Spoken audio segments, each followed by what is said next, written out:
Hello everyone. Hi Spunk.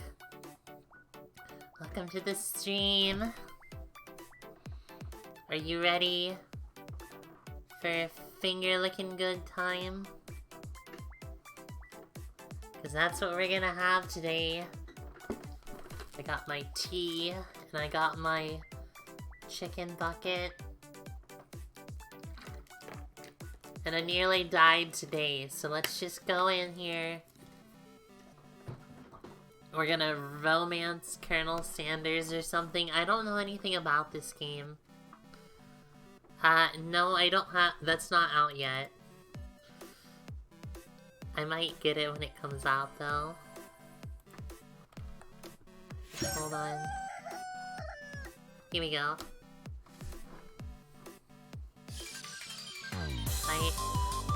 There he is. His rivals? What?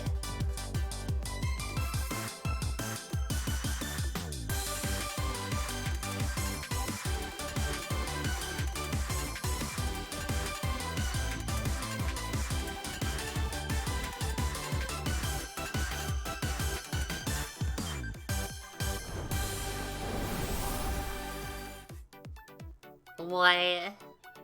Okay, this is a lot crazier than I thought it was gonna be. Let's go ahead and new game. I'll see. I have caps lock on. Doesn't matter.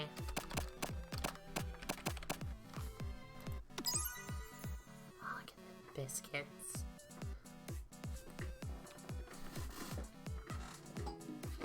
I have my chicken bucket right here. Got chicken in there. We're gonna save some of that for a little bit later. Alright, let's see. You sleep softly as the morning sun casts a warm glow through the window of your modest student apartment. Alright, we got... Take a look at this apartment. We got this like jewelry box that's a KFC box, water bottle, tennis racket. Interesting. Little hearts in the window. Those are cute. We got this like boy band poster or something up here. You see, and then we have this chicken poster. The world is peaceful and serene. You could stay in the moment forever.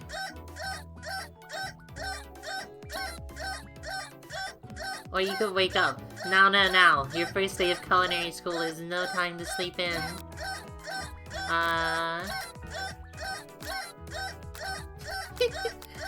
Smack that clock up and at 'em. Like in bed, you stare at the ceiling, thinking about everything that awaits you at the prestigious University of Cooking School Academy for Learning. What? University of Cooking School Academy for Learning. Okay. Hi, Luciana. Thank you for coming. We have made our first choice already in the game. Wait, who will be there? What will you cook? What should you wear? Time begins to fly by and you find your imagination getting away from you.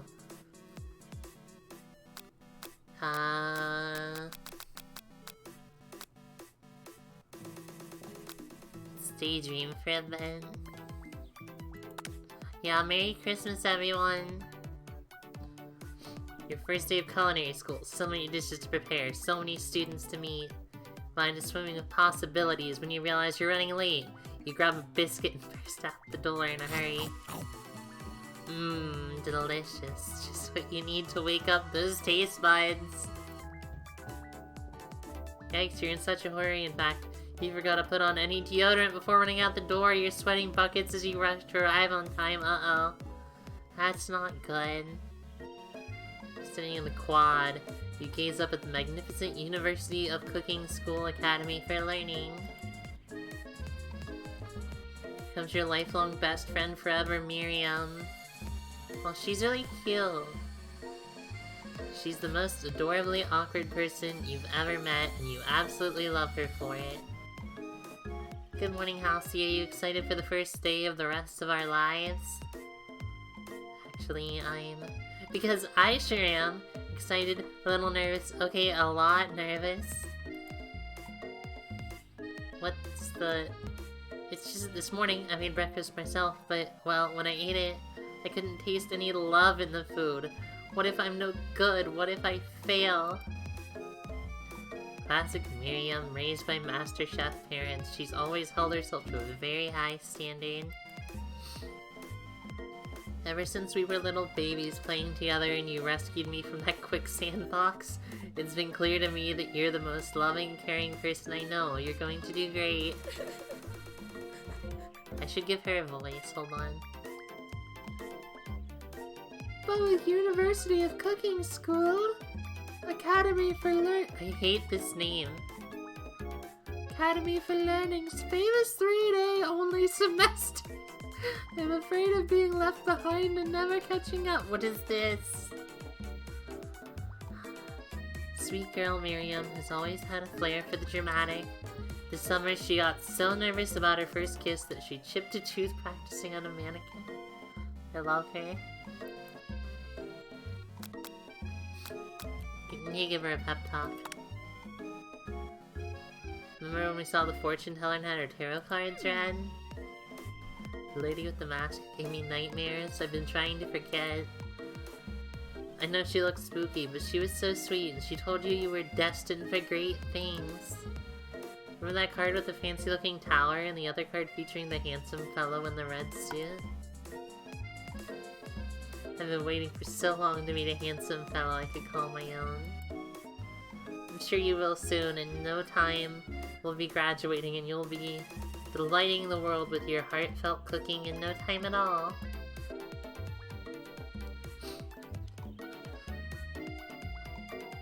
This game is amazing. As you talk Miriam up, you can feel her nerves begin to ease. You know what?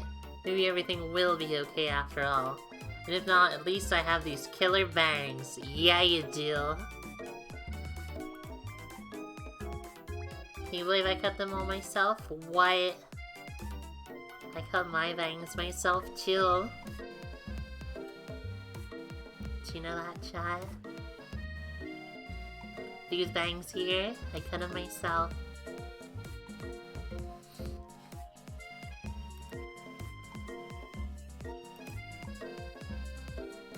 I cannot believe it.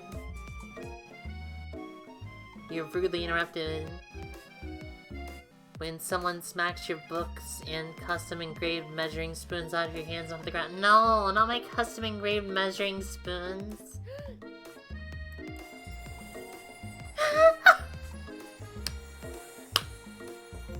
Alice, hi. We just met Ashley, but spelled in the worst way possible.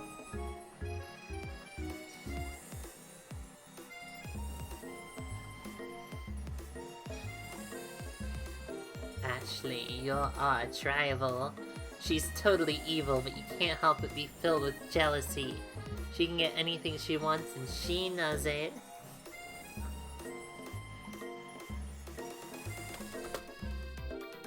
Hello, Ashley. Oh, I didn't see their chicken shins.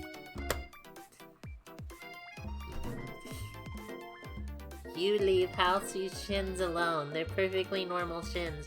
I don't know what voice to give Miriam. Oh, you can't stand Ashley. Even her name is annoying. You know for a fact that it's actually Ashley, but she had to add extra letters to make herself feel better than everyone else.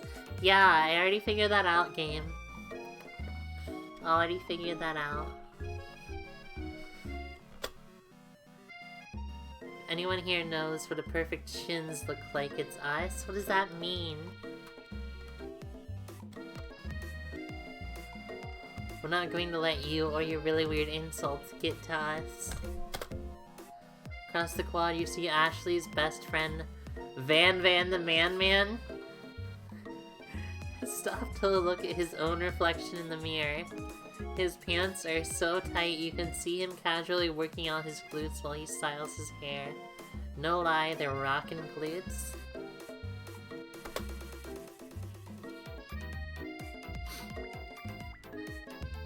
Alright, Alice, this is the best stream to have on when cooking. What is Ashley's face? Van.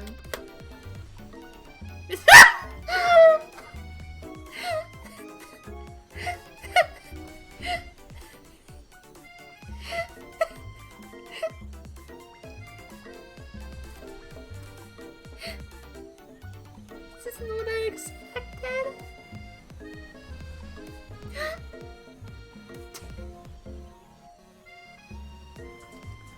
We got this Bada. we got this Bada Part 2 looking guy over here.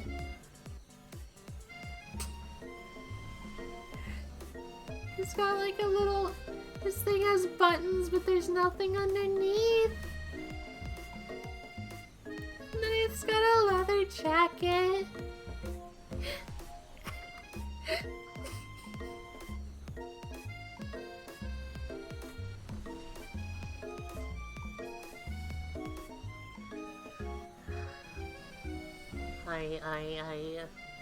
What's his voice? You rang. You've never been sure what their arrangement is, but as long as you've known them, Ashley and Van have been just as close as you and Miriam, but substantially more devious. Look at this guy!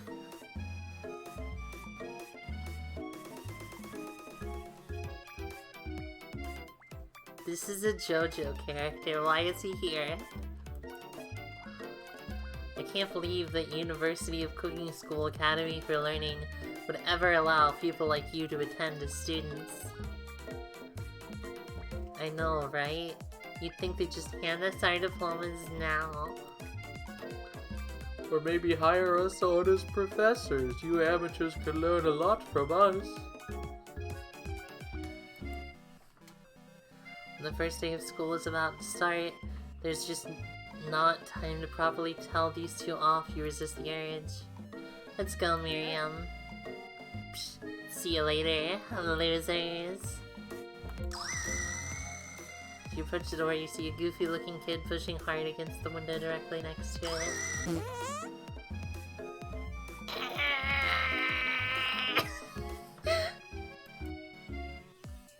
Oopsie. I think it's broken. Each forward and easily pull the door open. That should do the trick. I love you. Thank you. My name's Pop. I was named after my Pop. He's old.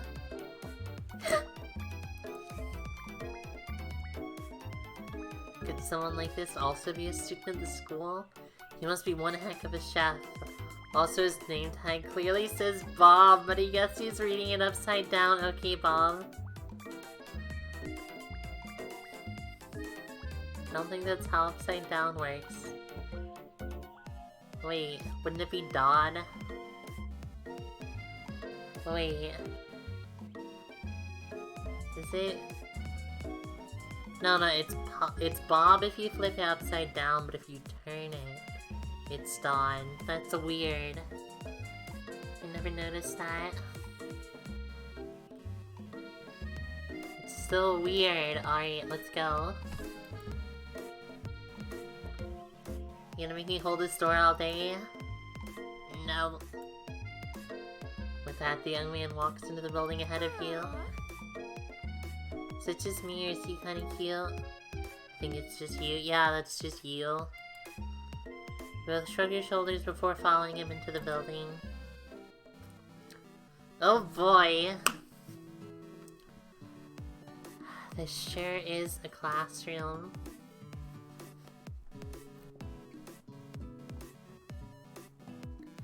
You stand at the edge of the room, unsure of where to sit. Other students wander and keep themselves busy chit-chatting. It's Scruffy looking Pooch takes his place at the podium at the front of class. Adorable. Is this the teacher? Please tell me this is the teacher. Please tell me this is the teacher.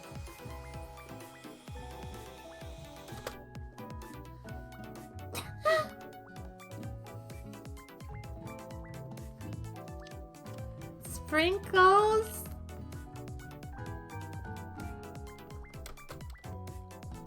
Who is this unreasonably cute pup and why is he in our culinary class? You must be Sprinkles, head instructor and CEO of UCSAL. Please, call me Professor Dog. I may be cute and a little fluffy, but I still demand respectful. Professor Dog?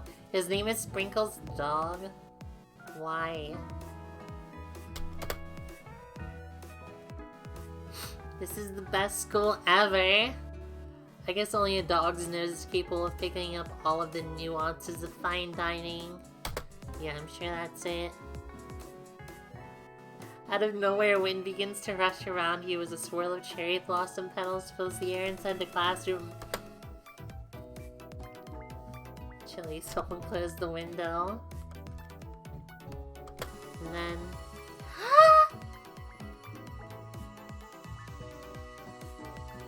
he walks in.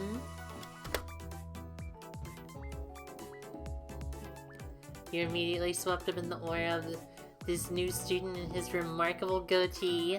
Who knew anyone could be so handsome? Time stands still. It's him. It's... if it isn't my favorite student, Harlan.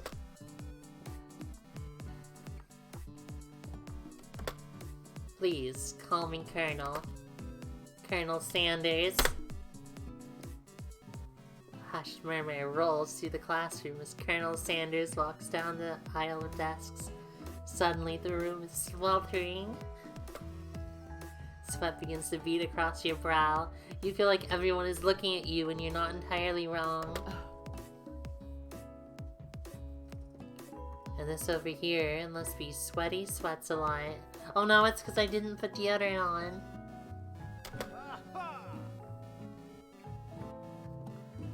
Maybe we should open the window back up before faucet pits melts into a puddle and evaporates entirely. What? Nobody talks to my friend like that. You two both know my name. We were in the same kindergarten class. And what is it with your really weird insults? Besides, when Housey sweats, it's not gross, it's beautiful. Look at that shimmer. What are you talking about?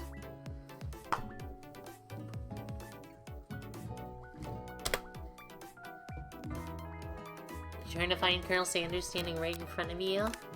Oh no! Colonel Sanders, beautiful angel that he is, stands before you, smiling gently, his hand outstretched. Boy howdy, this classroom gets hotter than a Kentucky fryer. Please use my handkerchief?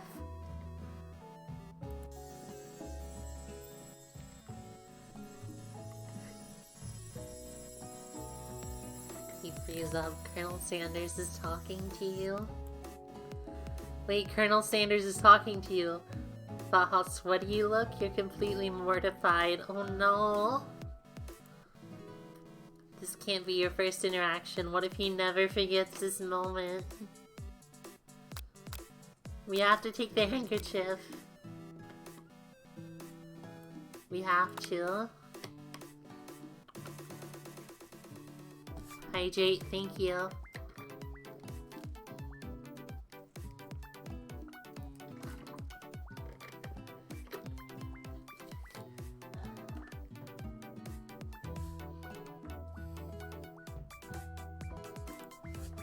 So beautiful you hesitate to press it to your face.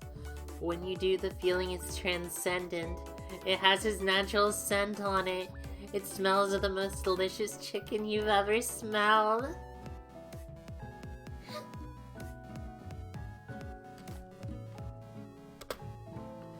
Professor Dog steps in to settle the class down and get some ground rules.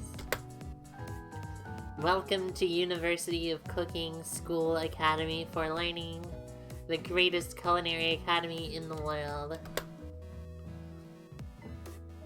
The birthplace of culinary legends past, present, and future. Many challenges await you. There will be tears, there will be blood, there might even be really adorable tiny food. Aww. When all is said and done, there will be a battle. You will lift your sporks and compete in the broom cooking arena. Just then, another student enters the classroom and interrupts the professor's rousing speech. Hey guys, sorry I'm late. I hope everyone had a good summer. I really miss. Quiet. Late to class is bad enough at interrupting my monologue. You're on the fast track. Out of here, young man. Are you even in the right place?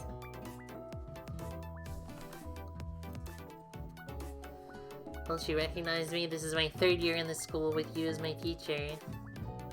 Everyone stares at him blankly. Does no one remember me? You're expelled if you utter one more word before I finish. Let that be a lesson to you students that tardiness is unacceptable. Even Clank made it here on time, rolling halfway across town on his tiny wheels. You turn to see the student Sprinkles is referencing, who appears to be some sort of industrial kitchen appliance.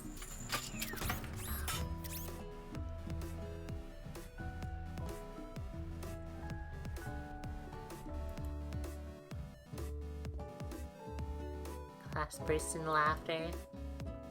Oh, Clank, you rascal. Sprinkles walks in the classroom as everyone stands in silent obedience. When he gets to you, he lifts his nose in the air and takes a deep sniff.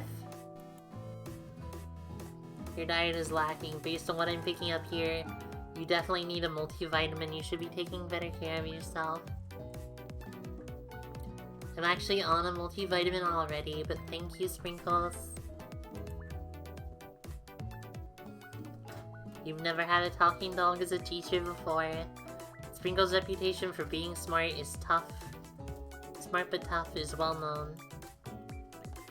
You decide to try and butter him up by giving him a treat from your pocket, but what kind?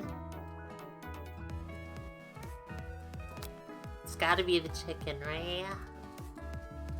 Why are these in my pocket? It's gotta be the chicken. You bring your apron and return with the chicken snack in your hand. Sprinkle's eyes go wide as he locks onto it. His favorite. Well, I think there might be some competition for new star student. Ball is the most housey. I'm not gonna give him my balls.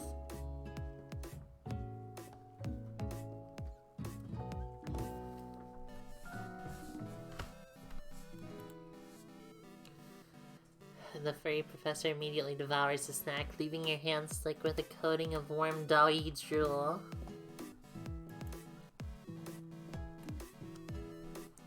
You see the other students eyeing you jealously, but pay no mind to them. If they wanted to succeed in life, they should have learned the importance of carrying a range of dog treat flavors on them at all times. Settle down, young chefs, take your seats and prepare to have your minds open to the amazing possibilities of culinary creation. As everyone rushes to claim their favorite seats, you're left standing at the front of the room. Only 2 options remain.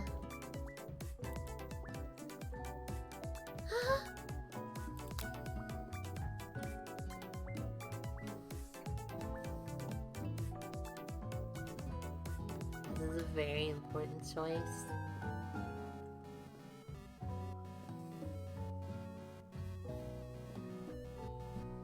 This is... I really want to sit by Miriam. She's my best friend, but if I don't sit by Colonel Sanders, Ashley's going to. I don't want Ashley to sit by Colonel Sanders.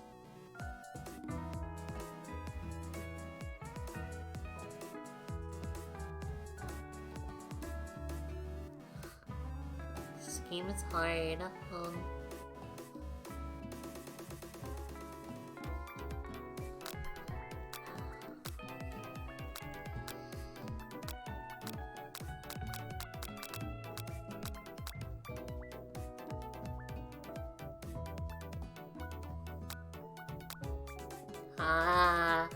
I'm gonna sit by Colonel Sanders. Just because I don't want Ashley to. He brought no books, pens, or pencils. However, his perfect upright posture shows off a seriousness that makes you confident in his desire to learn. Thanks for offering me this seat. I've only had 2 rules. Do all you can, and do it the best you can. It's the only way you ever get the feeling of accomplishing something. It's so inspiring.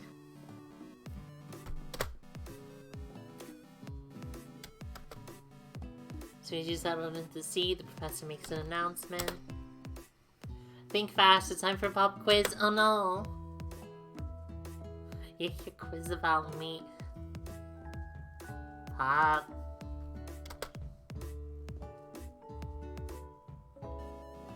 This incredibly important and surprisingly short quiz will tell me if you are ready for life at culinary school. Keep your knives sharp and your focus sharper. Here comes question 1.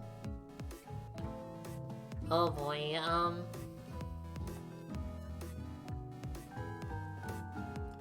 if train A is traveling to point B and train B is traveling to point A, how important is it to wash your hands before cooking? Extremely. Horse is the tree as chicken is to father. Most efficient eating utensil ever created is spork.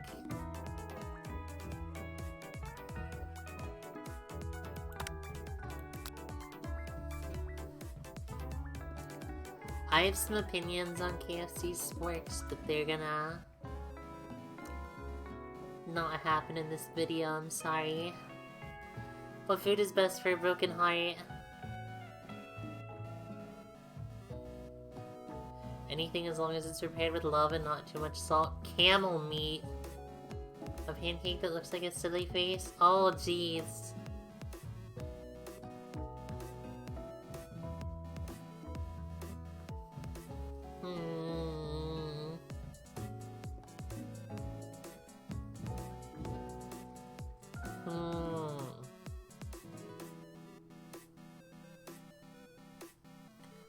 I like anything as long as it's prepared with love. Is Sprinkles a good boy? He is the best boy. Yay! Be honest, did you cheat? Colonel Sanders has been watching you tally your score. He's impressed. I know we just met, but I have to confess, I think you have a beautiful brain. Thank you, Colonel Sanders.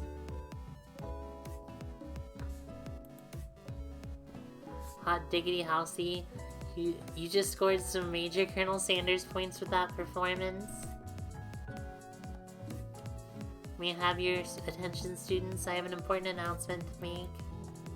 Time for lunch. Wow.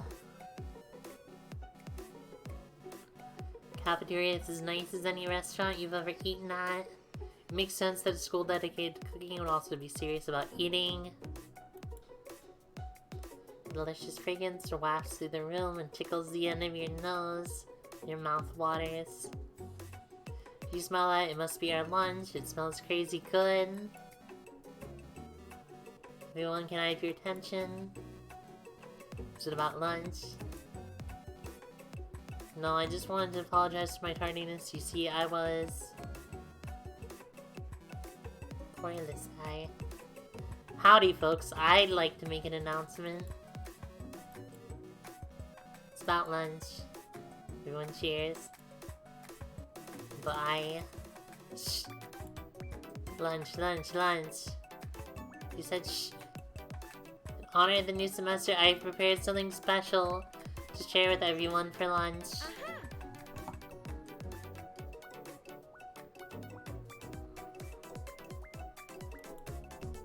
Indeed, that smell. Hold your breath waiting to see what food this mysterious student has created. You've heard he's very talented, but were the rumors true? Is this? Colonel Sanders lifts a large bucket above his head, its contents glimmer in the light. Piled higher, huge pieces of chicken breaded and fried in a crispy golden finish. The aroma envelops you and you begin to feel warm and safe. Colonel Sanders has filled a bucket with chicken. What a novel concept! Listen to the chicken bucket. Your stomach begins to grumble as if to say stop thinking and start eating. For years, I have been developing a secret recipe for the perfect fried chicken. By my calculation, nothing less than 11 herbs and spices are required to achieve the perfect balance of flavors. My eyes are getting stuck again. The perfect fried chicken. Popeyes.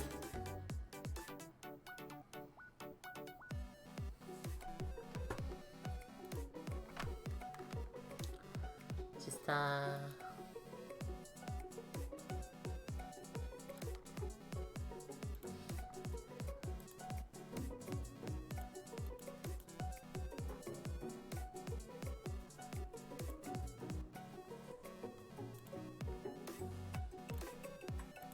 There we go.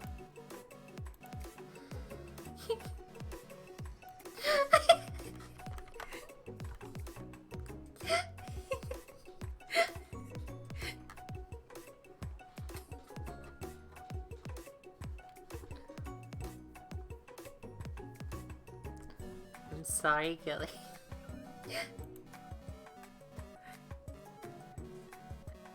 Every other student has a pen and paper and it's scribbling notes as fast as they can.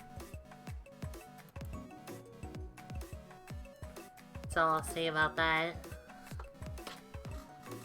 You think we want your stupid secret recipe, dude? Pshaw, nah, my dude, nah. I'm just, drafting a last will and testament in case, one of those ingredients is, poison. Got 'em. He looks around nervously to see if anyone else is laughing at his sick burn. You wait to see what zinger Ashley is prepared to follow up, but she suddenly takes a different approach. Yeah, and I was just like, writing in my diary. Dear diary, today I smelled something beautiful. I knew that moment only the hands of a true gentleman could fry chicken so tender.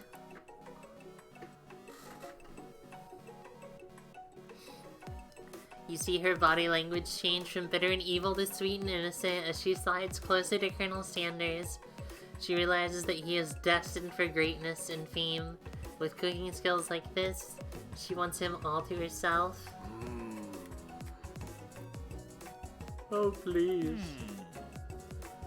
Well, Van the man, if you don't want any. I'll take his.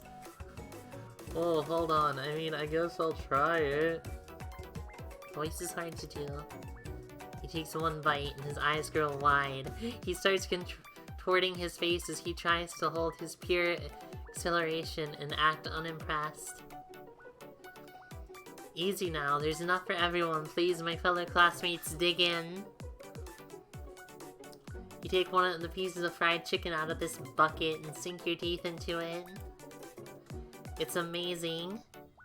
Tasting Colonel Sanders' food transport you to another dimension. Alone with your taste buds, gripping a drumstick in your hand, you float weightlessly. Right, focus your mind and meditate on this moment. Try to identify every flavor.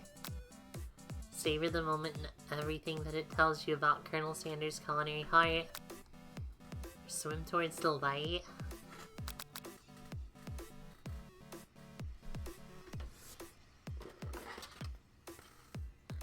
Right, let's get some ASMR here.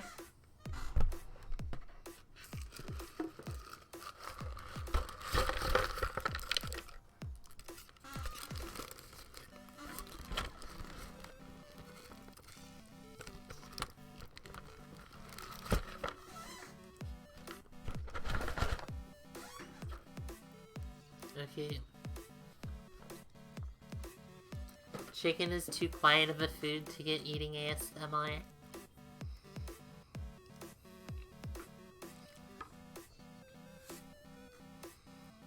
So I'll just shake the bucket a little more.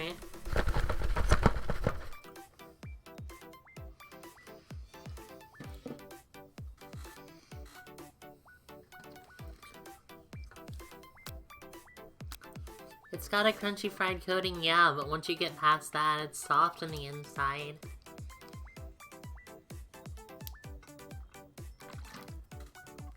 They haven't invented chicken that's crunchy on the inside yet.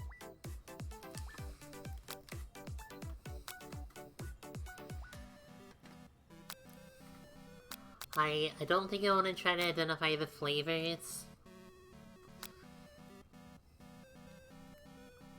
Let's savor the moment. Flavors in your mouth are beautiful, pure, heavenly. What a guy. Alone with the flavors, you feel something that can only be described as love. For a man, for a flavor, are they the same? No, don't tell me the right answer.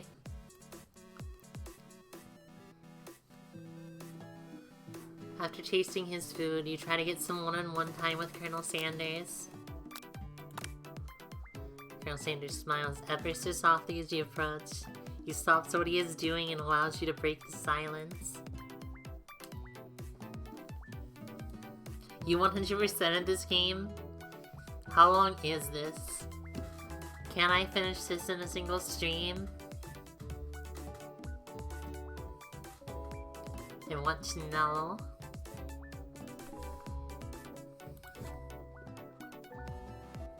I can finish it in the stream. Alright. We're doing it then. What exactly was on that chicken? I'm bold to come out and ask. It's an idea for a new combination of flavors that will make me my fortune and establish my legacy for all time as I open a chain of highly successful fried chicken restaurants. No big deal. Unless you want to go for all the endings? Nah. It's just you and me here talking. I can keep a secret. In fact, I've got some of my own I'd be willing to trade. What's the rush? The semester's only getting started. We've got 2 more whole days to get to know each other.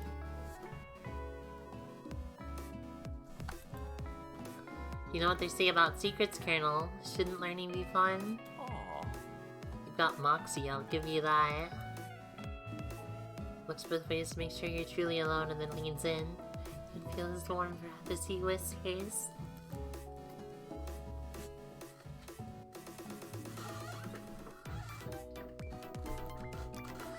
Just one ingredient, but you can't tell. I use blank. It's like my grandmother taught me. Blank, wow. You'd never have guessed that. In fact, you're not even sure where you'd get some if you searched. While you're wrapped in that huge revelation, you notice that Colonel Sanders has disappeared. While everyone else is still in the cafeteria, you decide to look for him. You find Colonel Sanders outside, standing in the quad.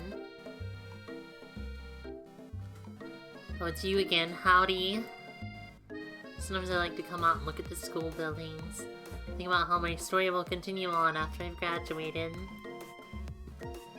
Sounds like you have big plans. I dare say the biggest. I will leave my mark on this world. You can bet on that.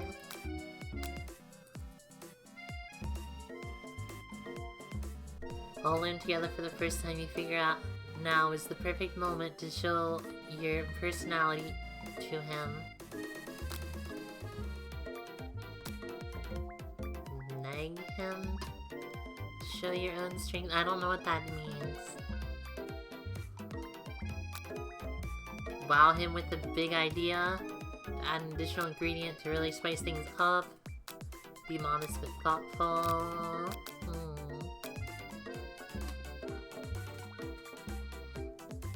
I don't want to crush his dream by trying to change his thing. He's got really big dreams. Pickup artist technique.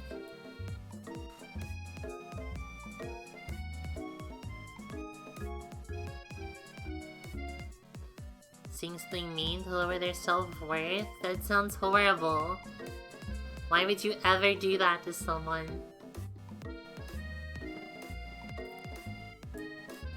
So if I click this, it would be like, haha, Colonel Sanders small PP.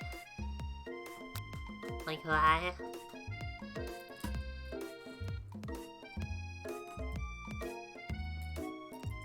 Wait.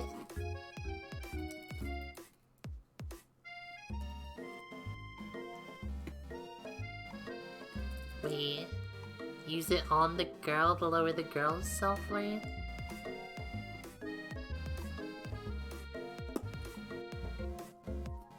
I'm confused.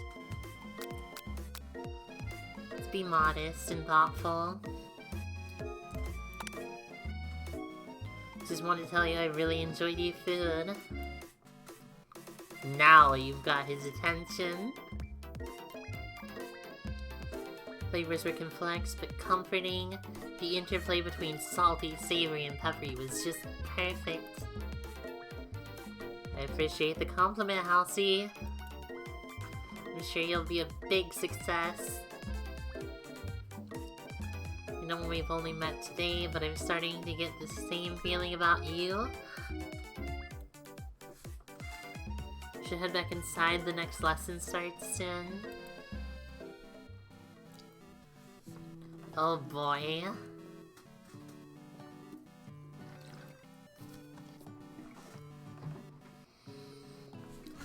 You step into the massive cooking arena where the afternoon lesson will take place. Each student gets an oven and all the tools and ingredients they could need.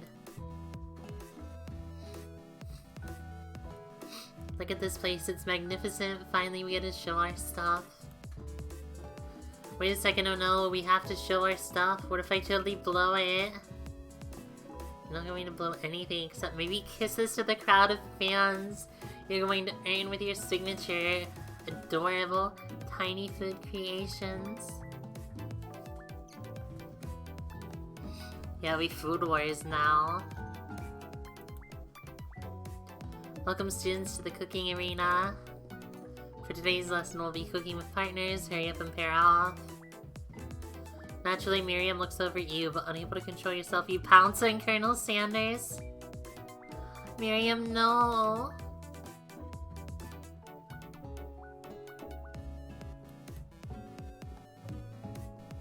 Now I feel bad for Miriam. I should have sat next to her.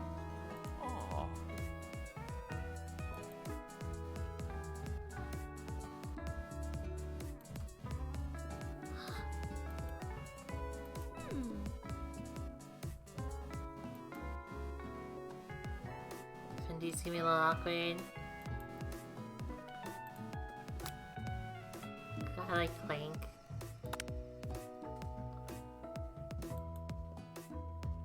It's okay, I already ate. What?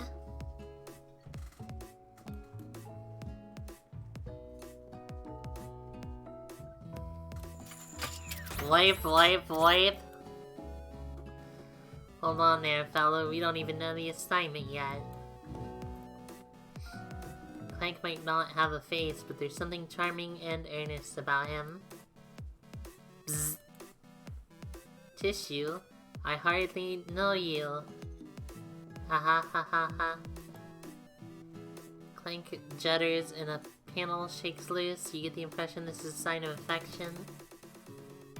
It's like you two will be fine. Do we ship Miriam with Clank? Is that what we're doing? For today's lesson, we're going to keep it simple. Pick a basic dish and divide up the steps. No chef is an island. It takes 2 flints to make a fire. You get the idea. What? Which dish do you suggest for your partner, Colonel Sanders? Steak tartar seems easy enough. It's fancy. You don't even need to cook it. No, we don't need to use steak, Colonel Sanders. Using octopus will blow Colonel Sanders' mind. No! Grandmother's mashed potatoes and gravy. Gravy is awful though. But I know this is what the Colonel wants. Gravy is really bad though. I've always been something about the down-home chef. I was thinking we could make something warm, inviting, comforting. Maybe mashed potatoes. On gravy? No.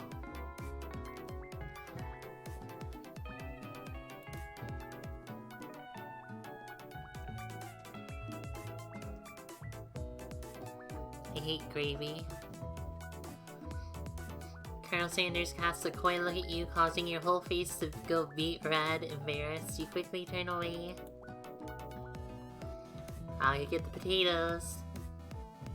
No, please, let me. Picking perfect produce is a passion of mine.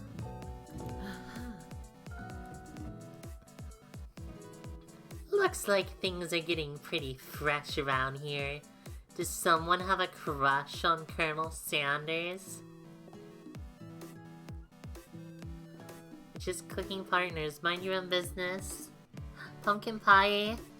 That sounds way better than what we're cooking in the game right now. Sanders' heart is my business, and you better keep your fingers off of my man. Did someone call for me?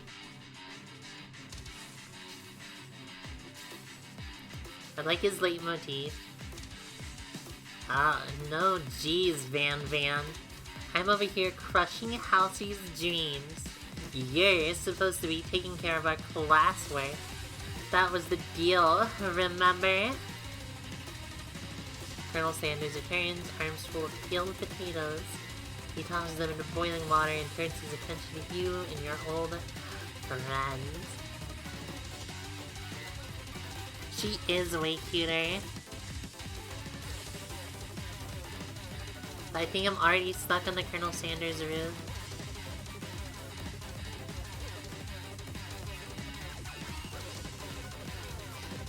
Are we working in a quartet instead of a duet now? Actually, no. It looked like Halsey was struggling, so we offered to give them a hand. You know how it is. These young amateur chefs need a lot of mentoring. I was going to say, Colonel Sanders, maybe I could also teach you a thing or two about fancy food. Maybe one day you might be able to get up to my level. Doubt it. Don't be rude, Van. Personally, I have no doubts whatsoever about Colonel Sanders' ability to concoct creations worthy of admiration. After all, your fried chicken was quite spectacular. But Colonel, if you ask me, I might make a better partner for you than this thing that has positioned itself at your station. Don't you feel, deep down, that we cast complementary shadows? If we fit together, like a thigh and a drumstick, it just makes sense. Nothing about this makes any sense. But one thing is clear, she's coming for the Colonel if you don't watch out. Ashley is really going at you hard. You need to ask for some backup here before things get ugly.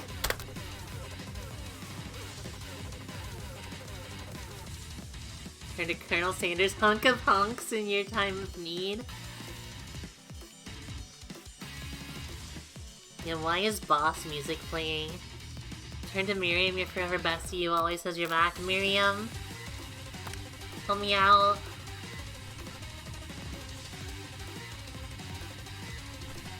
You turn to Miriam, and as soon as you find her, she senses it and looks back. This girl's friends in need radar is second to none. She immediately comes running over. Is somebody threatening my friend? I will destroy them! Actually, I think that Ashley and Van were just leaving. They're leaving you in the dust.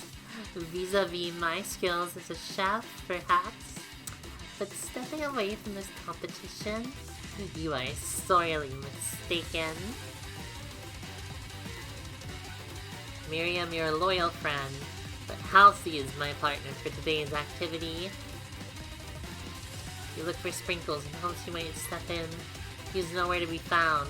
Darn those cute corgis and their short but sturdy stature. You look down at your station and realize that in the tension of the moment, your hands have been cooking on autopilot.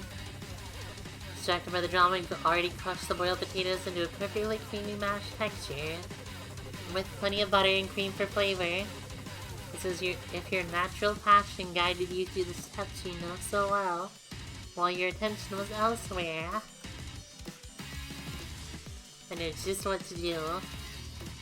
Colonel Sanders extends his hand. He has only a beautiful white porcelain gravy bowl, out of which pours a smooth brown gravy, smothering your nearly finished potato dish. Gravy flows down the mound of mashed potatoes. The results look spectacular. Granny would be very proud.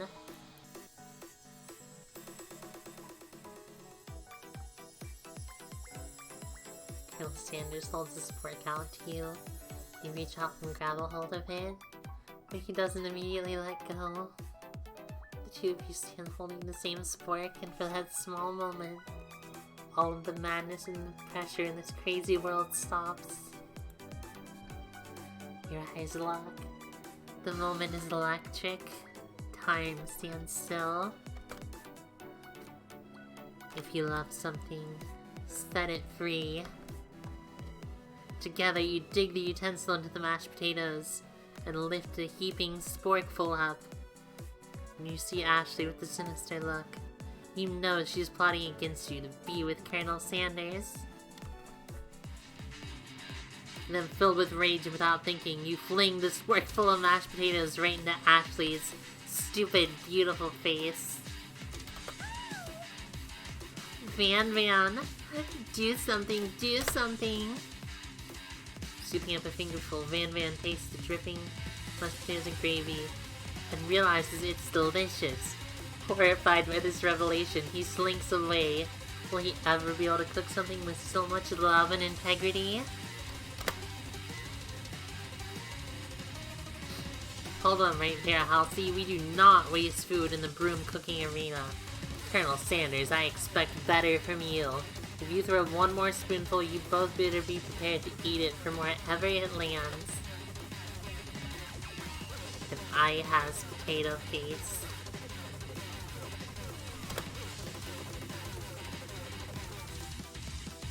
Van rushes back over, a covered dish in his hand.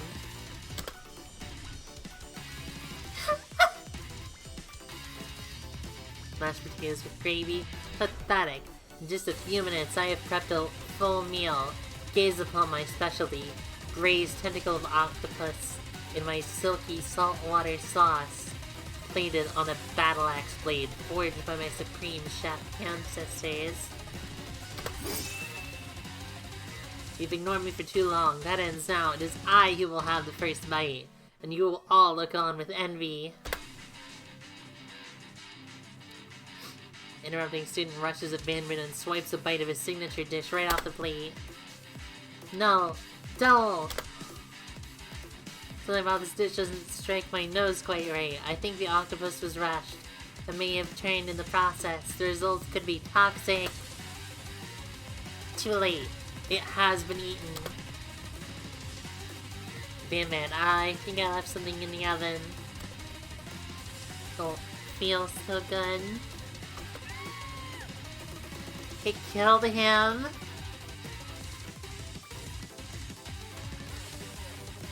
What?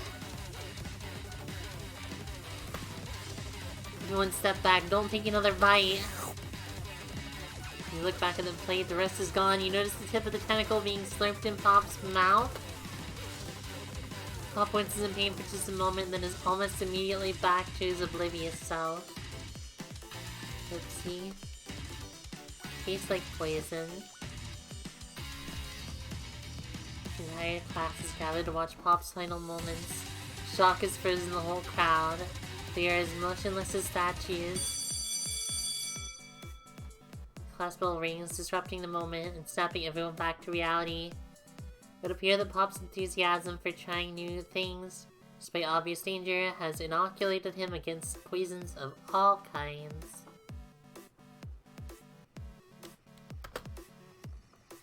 Not sure the professors here make enough money. Let's have some more. I've turned into a ghost over here. Here, I'm gonna have some more chicken ASMR.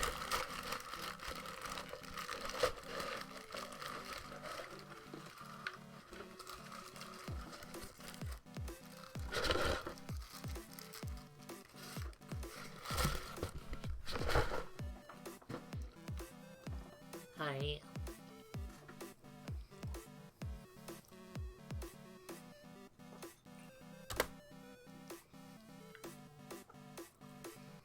Sorry you had to go through that. Please let me walk you home.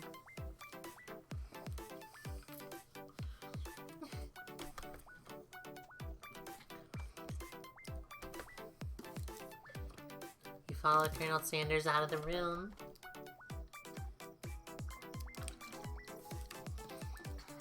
At night, the school building is taking on another vibe entirely. It's dark and more than a little spooky. Colonel Sanders stands in the quad's neon glow and speaks softly. Those mashed potatoes you made in class today.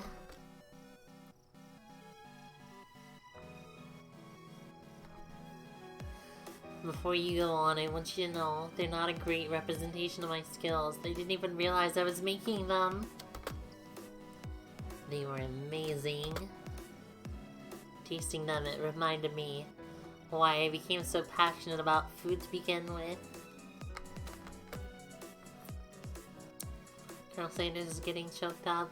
Cooking is obviously important to him. In a way, you find that inspiring. Or in a way that you find inspiring. Now might be the perfect time to tell him you're developing feelings for him. Colonel Sanders? Yes, I'll see. There's something I need to tell you. Hold it right there. There's something I need to tell you first. Oh jeez. You see, when I was just a boy, I had a dream that one day I would be the greatest chef the world has ever seen. And every day since, I have been working toward that dream. Day and night, never stopping, never resting. Also lifting a lot of weights, like so many weights. We should follow our dreams with all our hearts, that our souls may grant them like wishes floating on a shooting star. Hey, no, you. Shut up, I'm the one here to say inspirational stuff and be the star of the story. Why? Are we forgetting that your cooking literally killed a guy? You can't prove that. I also saw you kill that guy. What was his name? Somewhere in the distance you hear a long, sad sigh. Forget him. We're talking about me. Me. I'm the hero. The spork monster is here to fight a hero.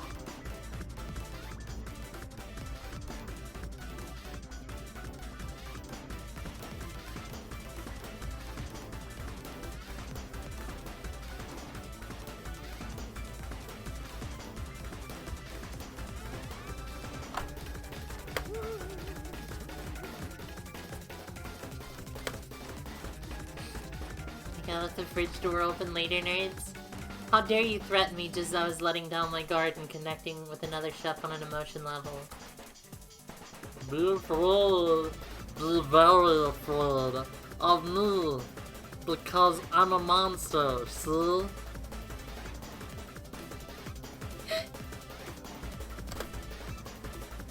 He's rhyming on purpose, or is that just coincidence? We can discuss syntax any farther. It's a turn-based fight sequence! What will you do? Oh geez, I did not expect this.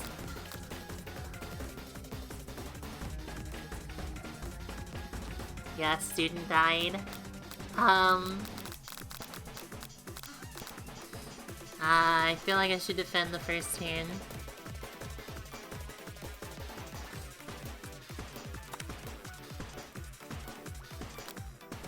Trepidation. Close your eyes tight, but then open one just to see enough to squint and see the spork monster across the battlefield. For some reason, this makes you feel more prepared for what comes next. The spork monster gives any attack. Spit hot gravy at me. Take 1 damage. Not a lot of good that defense did. I guess we're attacking. Cook with love. Love always wins.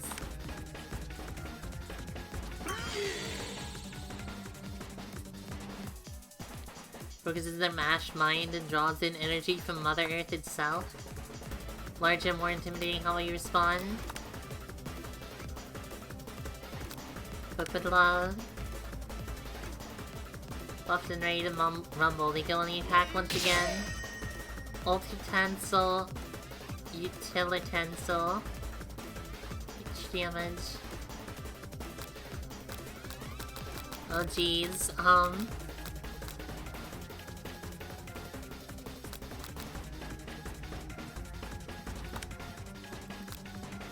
Wicked love. Oozing cheese sauce into the bottom of the clod. I wonder who's going to have to clean that out. Feeling vulnerable, Spork Monster prepares for its ultimate attack, rounded edge. Vile villain, your reign of terror stops here. Colonel Sanders summons the energy of 1,000 chickens.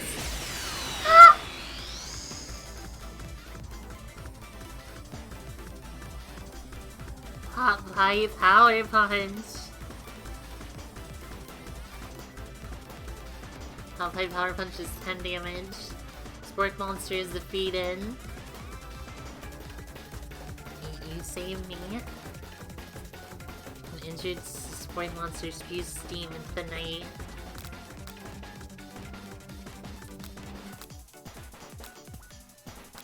Oh, we gotta play Undertale now.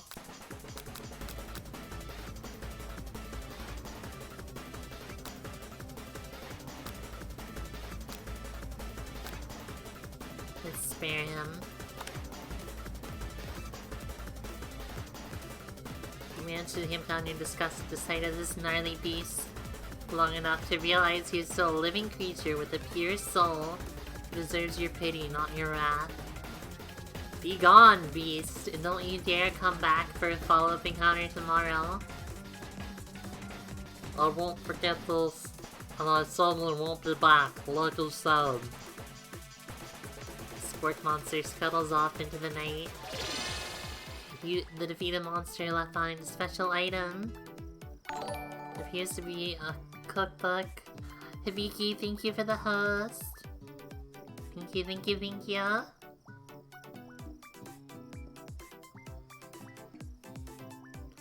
Here's the first week cookbook. Upon closer inspection, it's much more. Book of Magic Spells with a golden chicken on the cover. Hi, Hibiki. We found the Necrococicon. You open the cover and find a library card tucked inside. Last name to have signed out is Borko. Borko, that name sounds strangely familiar. Your blood is pumping as you stand in the quiet of the night, holding the mysterious book in your hands. As you come down from your battle buzz, you realize that your final attack has left you completely depleted. The world around you begins to fade away. Without any energy to keep your eyes open, darkness overtakes you. The image of Colonel Sanders flashes before your eyes as you fall asleep. It must have helped you get home. In your tired state, you don't know if you could have made it without him. What a guy. Why am I beautiful?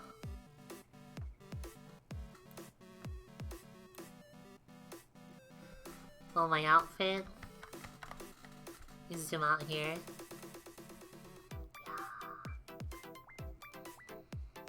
Parada, parada.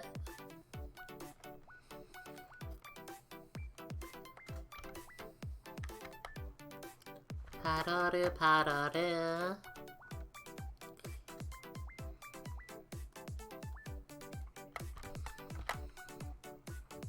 Tiny parada housey. Oh, you know what we can do?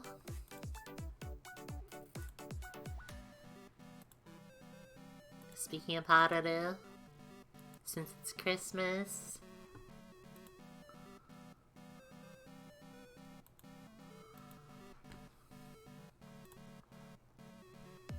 put parada up here.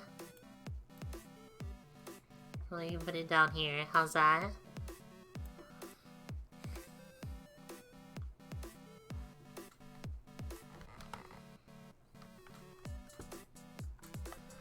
Alright, you want to thank him, but you don't have the strength to utter a single word. You feel your covers being pulled up over you, so you're tucked in tightly.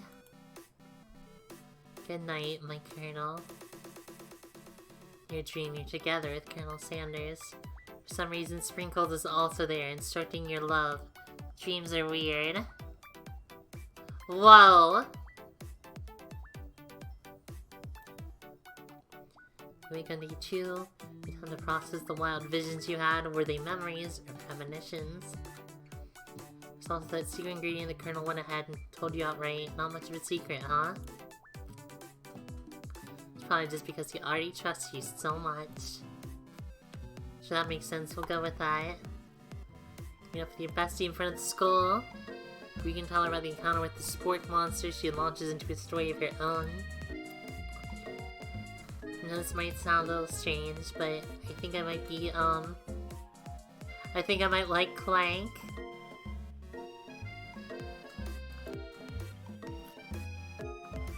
Cooking is done, yay! Like him, like. Sounds like I'm moving too fast, but there's something about him. I like him. Like him.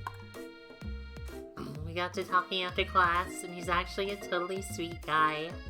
Not only that, but he's really smart. He told me all kinds of stories about Colonel Sanders.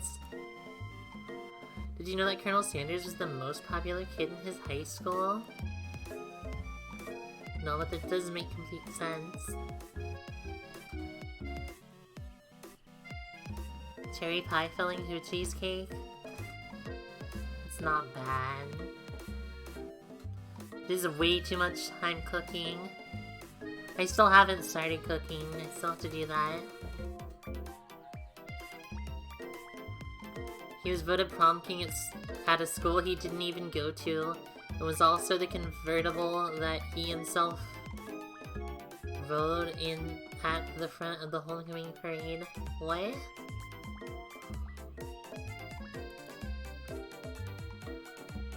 Thinking maybe something got lost in pressure cooker language translation there. Yeah, what? More cooking tomorrow? Jeez. Either way, maybe it'd be better be best if you took it slow with the new boy, like I am with Colonel Sanders. You and Colonel Sanders, the coolest guy in school, the most famous student to ever attend University of Cooking School Academy for the Learning, you're a thing now? We definitely connected yesterday. Sure you did. You're great. Why wouldn't he be into you, I guess? Laughing at the implication that you and Colonel Sanders might be a thing is definitely not cool. You are great. You have an idea about how to prove that your love is real. If he's not into me, why did he tell me one of his secret ingredients? Okay, Miriam, can you even date Miriam? This isn't I love you, Miriam. It's I love you, Colonel Sanders.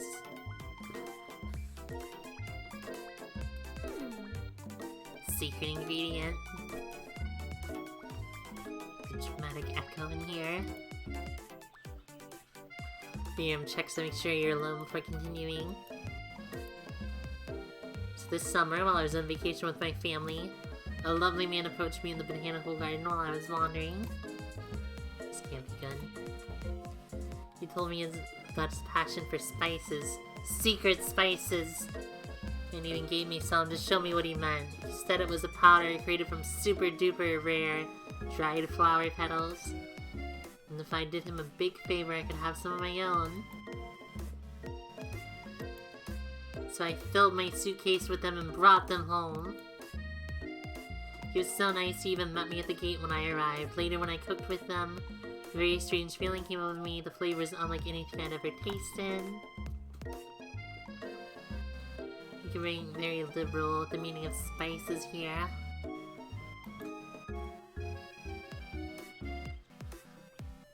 We both share an interest in cooking, so we've stayed in touch, you know, like pen pals. I bet he would love to know more about the new spices.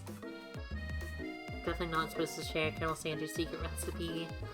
Besides, I only know the one ingredient, so I doubt it'd be much use to anyone. Please, please, please. It would be the world to me. No one has to know it came from you or from Colonel Sanders.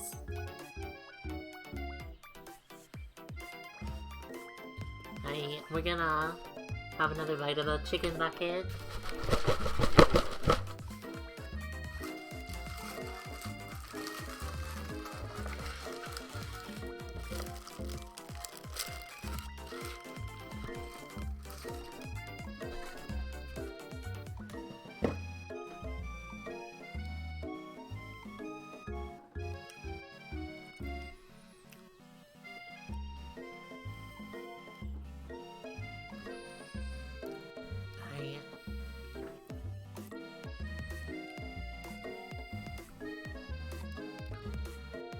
Do I do my bestie dirty, or do I do Sanders dirty?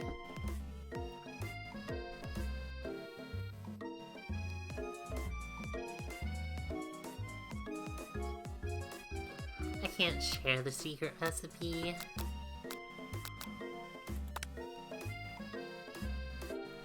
You quickly think of a fake ingredient name. I don't know, how about... Eye of Newt. I know it sounds like some kind of witch's potion, but what can you do?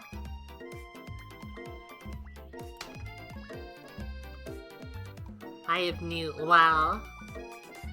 Eyes light up imagining such a thing, and you figure that you've satisfied your curiosity and she'll move on. However, she immediately turns around and does some thumb typing on her phone you can't quite see. That's probably not good. Before you can ask her to confirm that she was definitely not texting secrets to other people, you're interrupted. A wind rushes in, cherry blossom petals fill the air.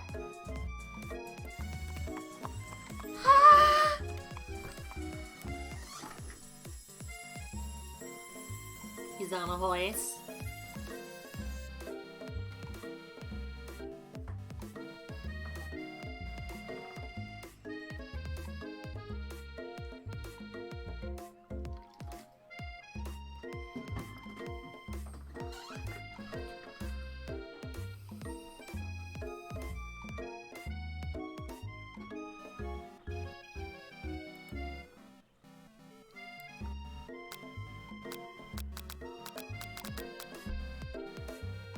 I run him, it might scare the horse.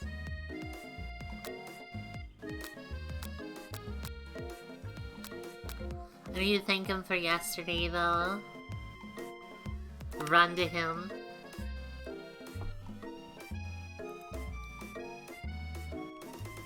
Surely he'll sweep you up onto the back of his stallion and you'll ride away together. Oh, Colonel. My Colonel. Yeah, I knew I'd scare the horse.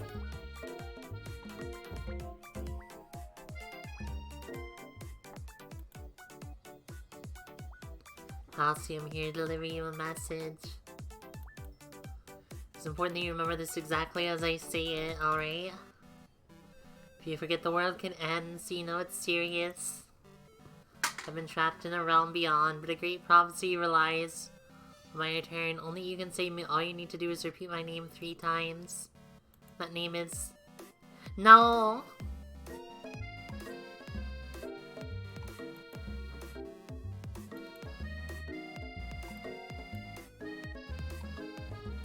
He roused you back to life with the sachet of secret spices. Is that just his natural seasoned musk? Musk.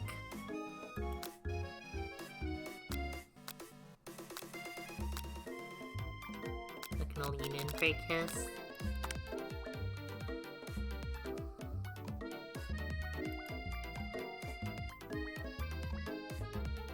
A horse has beautiful shoes. Could feel how smooth and sturdy they were when they were pressing into my face. That's nice to hear. No one truly appreciates good craftsmanship anymore.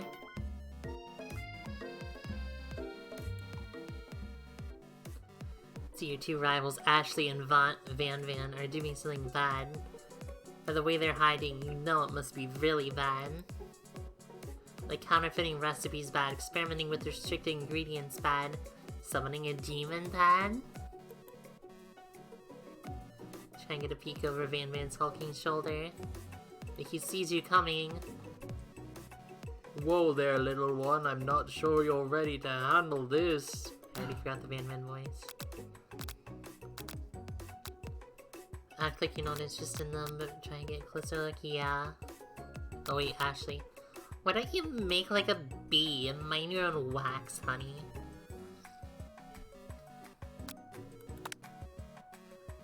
So the rivals would leave your back turned to them. Your favorite mutter something that sounds a bit like a magic spell. However, he notices you eavesdropping and try to cover your tracks. Price an excuse. Time for class and you're distracting the rest of us who want to learn. Now you've upset them. Oh, and you're the emperor of cooking, are you? You make the rules?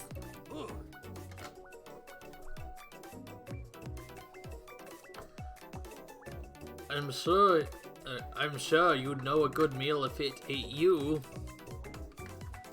Being the best chef in the world takes more than just culinary skills. It takes creativity. It takes panache. And it doesn't hurt to use a little evil. Finally get a look at what they were hiding. You instantly recognize it. It's a book just like the one you found after your encounter with the spork monster. Pepperoni on pizza. I don't like pepperoni.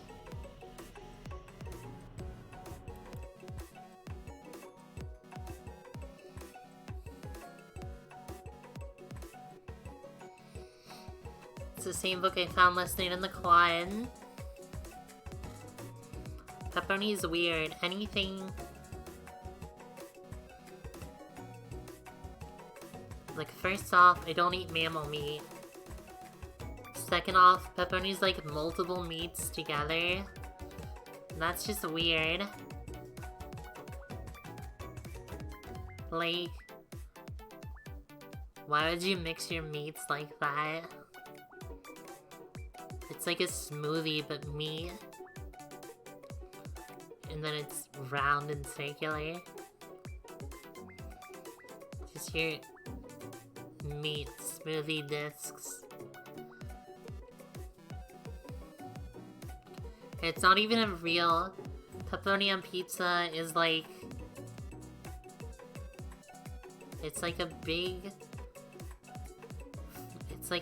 wiener, and then they like cut it into slices. So weird. Meat cake? Isn't meatloaf meat cake? Or is that meat bread?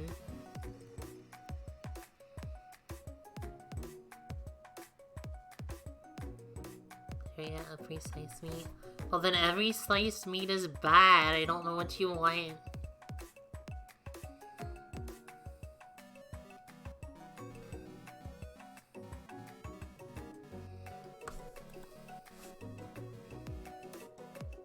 The only good meat is chicken. That's why we're dating Colonel Sanders.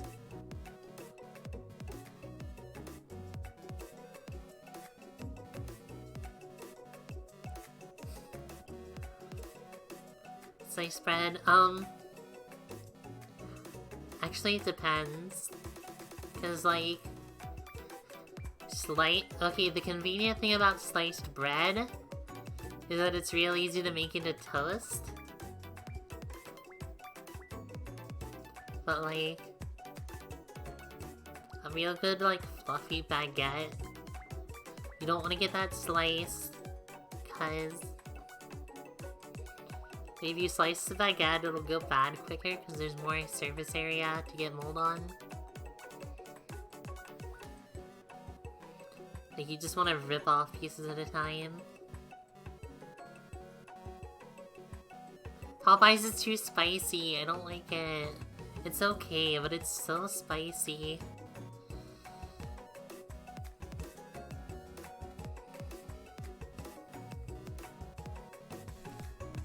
I don't know what you're talking about.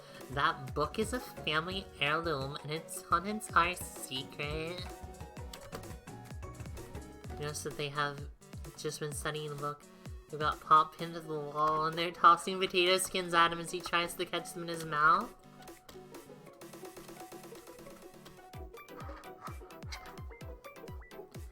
Yeah, no, even the plain one at Popeyes is spicy.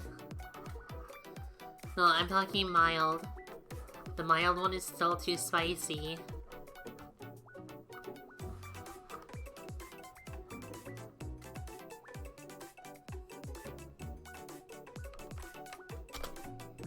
Beep beep. Clank must be running late. He's in such a hurry that he rolls over Van Man's meaty foot. Watch it, you bucket of bolts. You watch how you talk to him. He didn't do anything. Bzzz, womp. Who do you think you're talking to?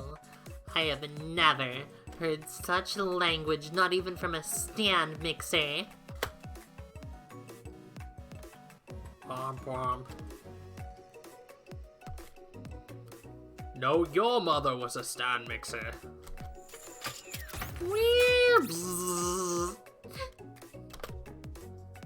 Van Man jumps to attack Clank, but Clank shocks Van Man, sending him flying across the room. Protect me, Colonel Sanders. These crazed men are about to come to blows. Think it must be over me, but I'm not interested in either of them. Ashley's tone is completely changed in an instant. She bats her eyelashes at Colonel Sanders. Surely he must know that this is a ruse, right? Gentlemen, get a hold of yourselves. Save it for the arena at least. Or don't. Honestly, what do I care? I've got lofty career aspirations to focus on.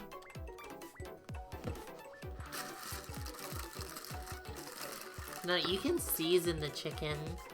You just don't want spicy chicken.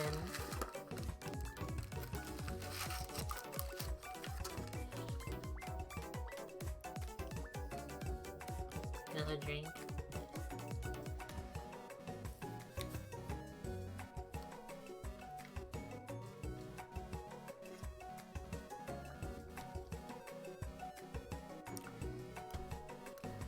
Maybe I can help you with your business plan. Just then, Sprinkles arrives to signal the true start of class day. He's panting, which doesn't seem that abnormal. He's a professor, but he's also a dog. Students, please take your seats. I apologize for my late arrival. I spent the morning chasing a car all around town. My tiny legs are very, very tired. I'm here now, and I hope you're ready to learn. Rub his furry dog belly. He loves it. Sprinkles stops in his tracks and sniffs the air around you. Something has him in a chance. Some scent left on you from Colonel Sanders. Sprinkles jumps on you and licks your face. Down, boy, down. Off Topen. Off Toppen? Being shot by Colonel Sanders to snap Sprinkles out of his trance. Wonder what's up with that. He gets his breath. Sprinkles regains control of the classroom.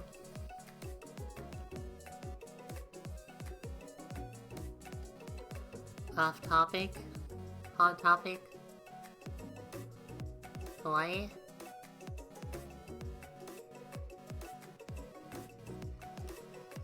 Do you think Colonel Sanders, one of the herbs, is like dog catnip?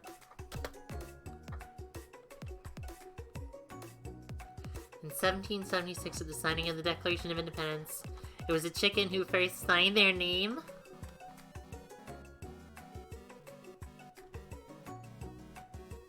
Catnip. Can't help but daydream about Colonel Sanders as you miss most of the important parts. Two Sprinkles is holding a tray of food in front of you. Well, I'll see. Actually, this appears to you to be a sample platter. What item do you want to sample?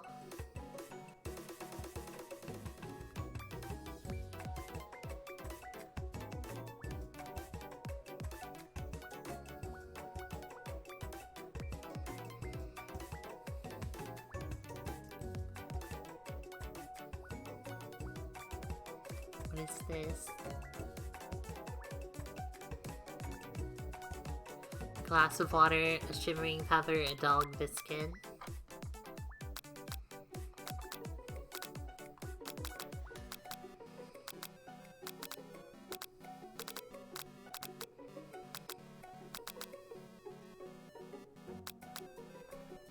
Well, I have my stream music on. I thought I had it muting.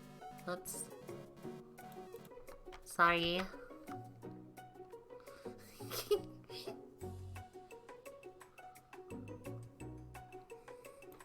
There, it's muted now.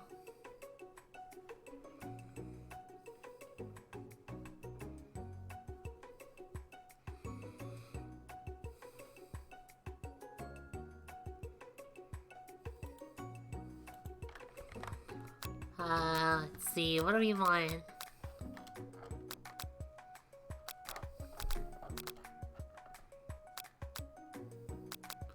I think I want the dog biscuit.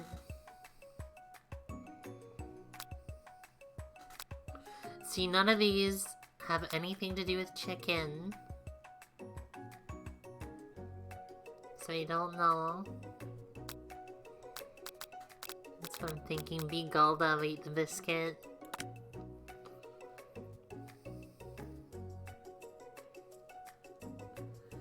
Because of the shape it's baked in, you assume the dog biscuit is a treat made by Sprinkles, an example of his own culinary talents, perhaps.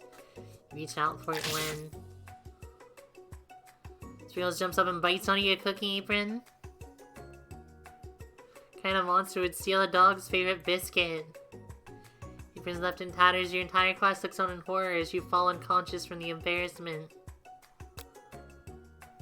Is this the end? Fade into darkness, but something is there. The spork monster? Borko, what are you doing here? It's not your time, my friend. Your act of kindness has not been forgotten. You watch as your apron magically repairs itself. You won't have to live in embarrassment anymore.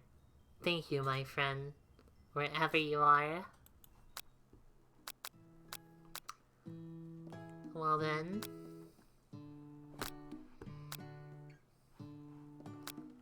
It's a chicken bucket deal.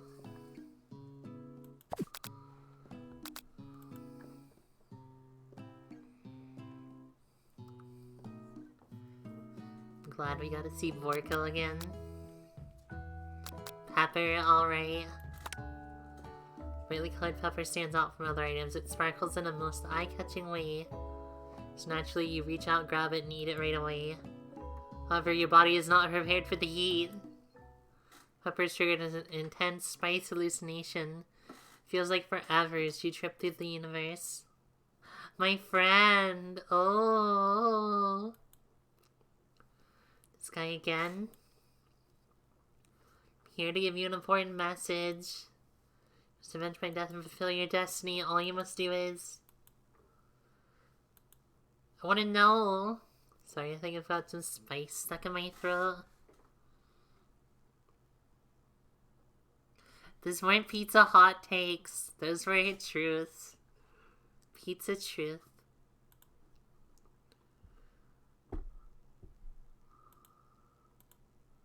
To fulfill the prophecy, you must... Oh man. That pepper's last of its kind on Earth and now it's gone forever. Following shakes, I'm sure he'll forgive you someday. Come on, it's time for lunch.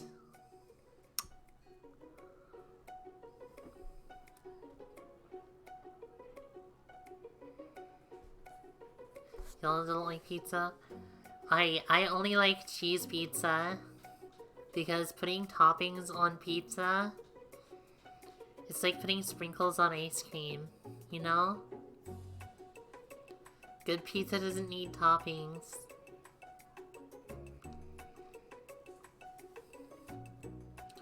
Like a good ice cream doesn't need jimmies on it. You just eat the ice cream, no jimmies.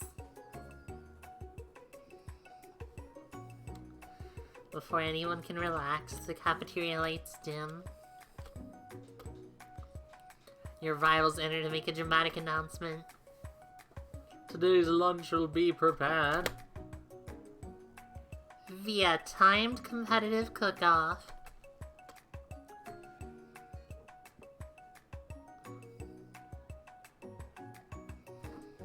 You're on.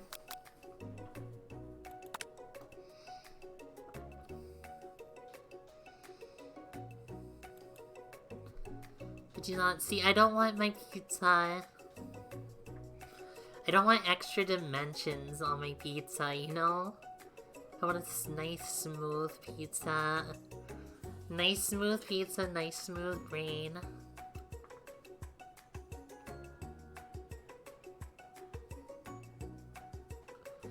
If I have to wipe the tables with you fools before I set my lunch down on it, then so be it. I'm not the fool, you're the fool, fool. But there's already vegetables in the sauce, Alice. That's like taking... That's like those pieces that have little sliced tomatoes on the top.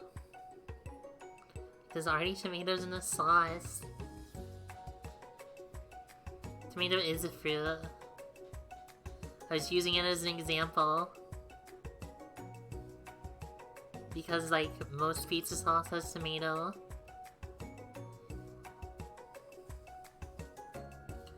Calzones are superior in every way. I've never actually had a calzone unless you consider a Hot Pocket to be a calzone.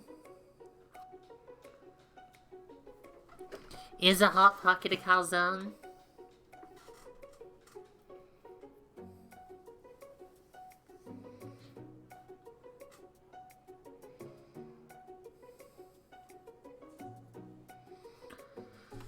I like your gumption, Halsey. I'll be watching your performance. Just as things reach a boiling point, Sprinkle steps in. Surely he'll put a stop to this madness. So down, this is a restroom, not a sport scene court. Finally, a little sense. You breathe a sigh of relief. At least not until we turn on the timer. Timer ready. That's what I'm talking about. Haru.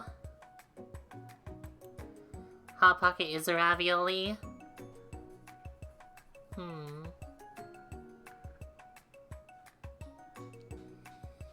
While we're at this talk, is a hot dog a sandwich? The hard way builds solidly a foundation of confidence that cannot be swept away. That's an original quote by me, in case anyone was wondering. I hope it meant the message lifts you to victory. Like a diamond, I was formed under pressure. Now is my chance to shine.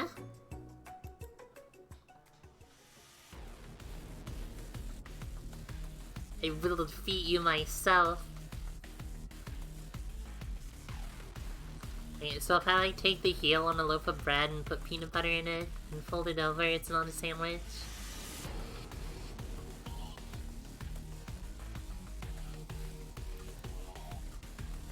You had his chicken. You made mashed potatoes and gravy on day 1.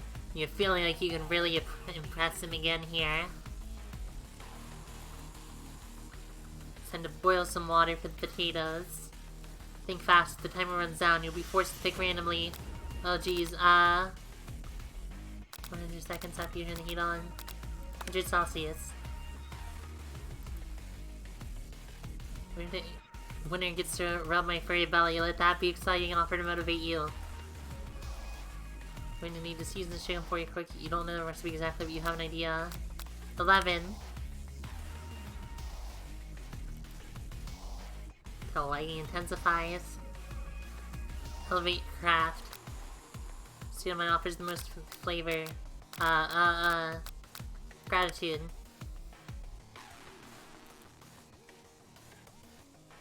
Actually, is simply stronger and faster than you. You'd better pick up the pace if you want to survive. John, your father told you never to forget where you came from. Every day you meditate on his advice. Draw energy from that place. Where does it come from? Small town of June and words.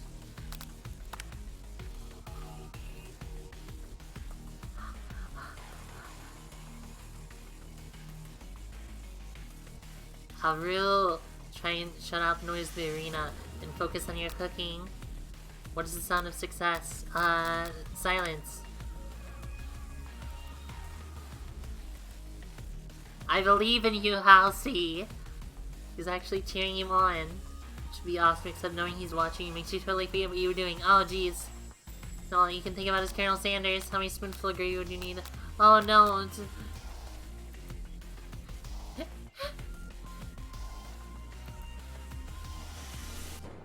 You're stranded on a desert island with only one dessert cookbook. Which do you take? What a hunk! I know, right?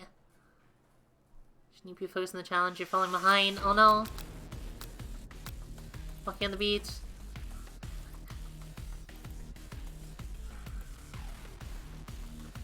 She's already begun plating elements of her dish. It's colorful and complex. Toss your biscuit dough into a stand mixture. As you do, the crowd gasps.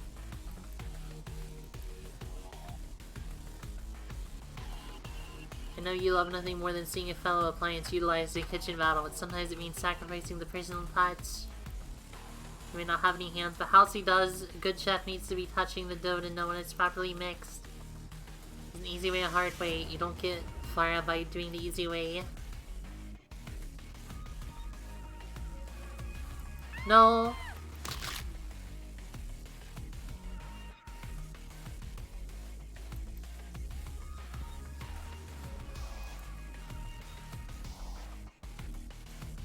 When you often find this, the easy way can turn out much more difficult. I got my hand chopped off.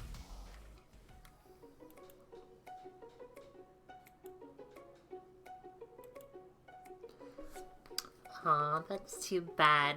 Here I am with a completed dish, ready to serve. Surely that makes me the winner. By default. Wouldn't be fair to compare the two on account of Hossy's injury. Suppose you can at least tell us what you prepared? Well, because I'm the sweetest, I skipped straight to dessert.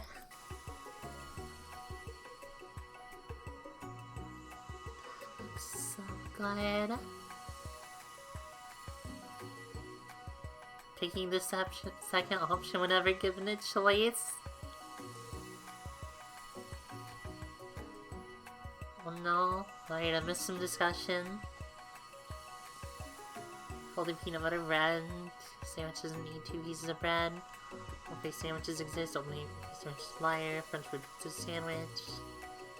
Jellyfish are called that despite not being fish.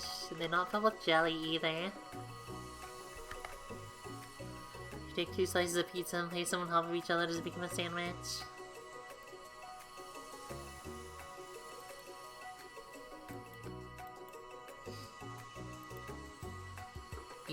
You can make pizza out of bread.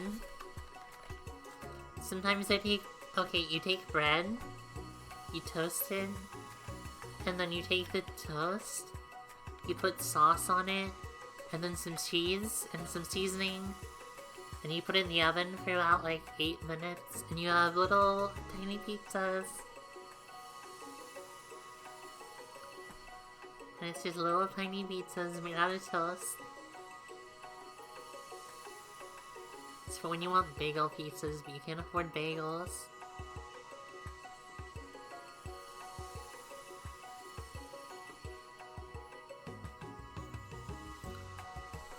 Under this white chocolate dome, you'll find a wide array of delights, taking you on a journey of flavor that tastes so good and tells a story of excellence. I was going to ask Halsey to do the honor, but since you're injured, I'm afraid that pouring this creamer of delicate hot chocolate sauce might be too difficult. Colonel Sanders, if you wouldn't mind lending me your strong, steady hand. Sanders pours the hot chocolate sauce on top of the dome, causing it to melt away, revealing ingredients hidden within. That's so cool! Delicate fried cheese croquette atop a slice of honeycomb, ice cream 2 ways, tender nougat, and pearls of blueberry glee.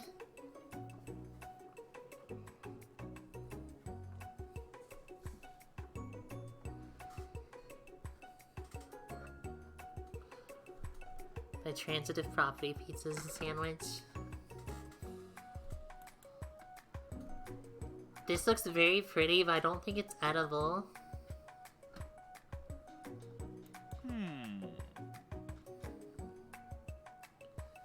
Simplicity isn't your strong suit, is it, Ashley? Oh, you. Hehe. Alright, well I have to pick the first option now. Because I didn't ever set that on a timer. So thanks, laddie. I have to always pick the first one. He places a sauce-covered finger on his lips. Ashley leans over and whispers something into his ear. A dab of sauce sticks to his mustache. Internalize the rage you feel. Your rage burns so intensely within your eyes, they burst into flames.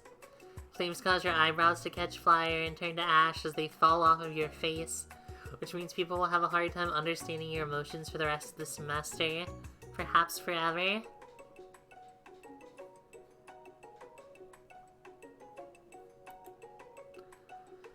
Burst of shame by your poor performance, not to mention your crispy, fried brow. You run for the quad to be alone. Beautiful weather feels like an insult. Inside of you a storm rages. It's Colonel Sanders. He's probably here to tell you that he and Ashley are in love and decide to get married. Won't even ask you to cater his wedding because you're a terrible chef and an awful person. Try to hide from him, but he approaches you directly. I know you're hurting right now.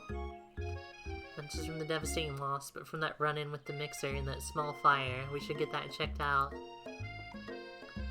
Fine, can't you just leave me alone? I'm a loser. I'm not fit to fill your fryer. I'll never be a master chef.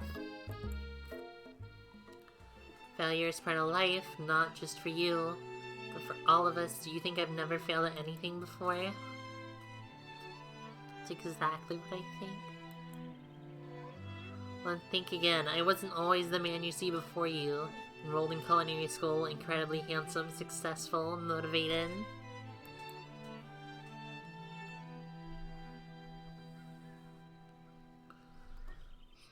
Handsome, sure, was born that way. Would have walked other paths and arrived at dead ends. I was passionate about life, but I failed at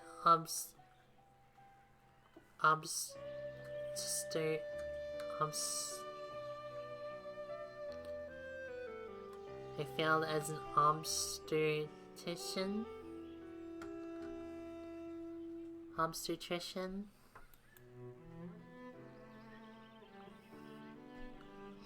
was passionate about justice, but I failed as a lawyer. I was passionate about livestock, but I even failed as a mule handler. That one was especially humiliating. Mules can be so cruel. I lost my business partner to a gunfight. Lost my innocence when I picked up a firearm and pulled a bullet in my rival. He survived. For a while, anyhow.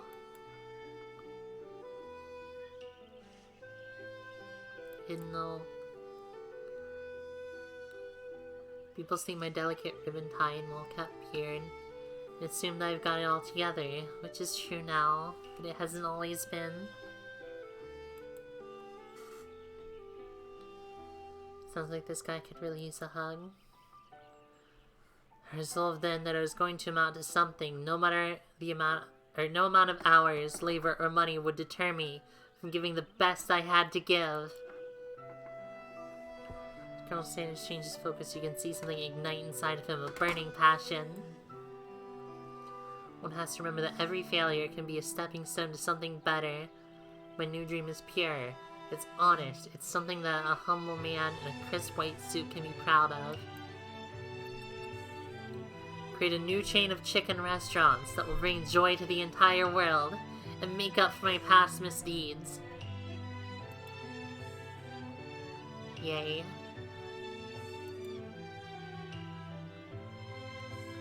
Each moment grows intimate. You're interrupted by a threatening, shadowy presence. Lost guard from the night before, you prepared for your worst. It's Spork Monster. Borko? It is. I know I said I wouldn't be back after the whole fight to the death thing. Maybe you don't really want to see me anymore, but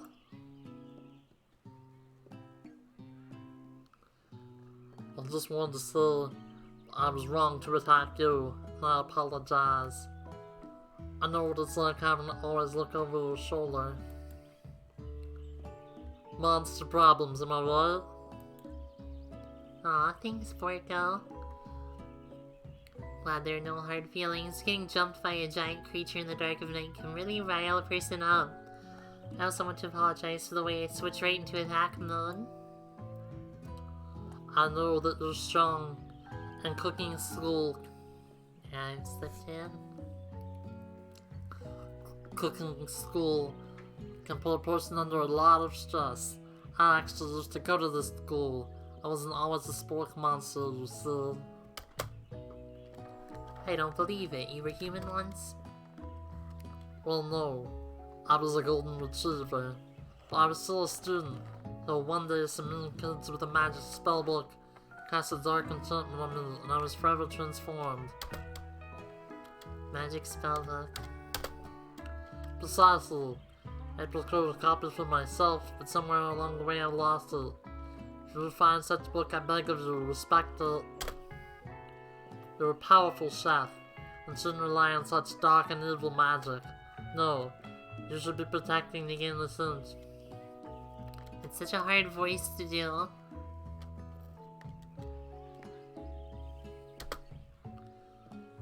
If you need me, do not fear. I will be there. Sounds like there are some bad cooks in the kitchen of life, huh? Housey, together, I am sure we can defeat them. come back to my hideaway and we can discuss? There's no invite. You can't imagine what Colonel Sanders' home must be like, but it sounds like you're about to find out.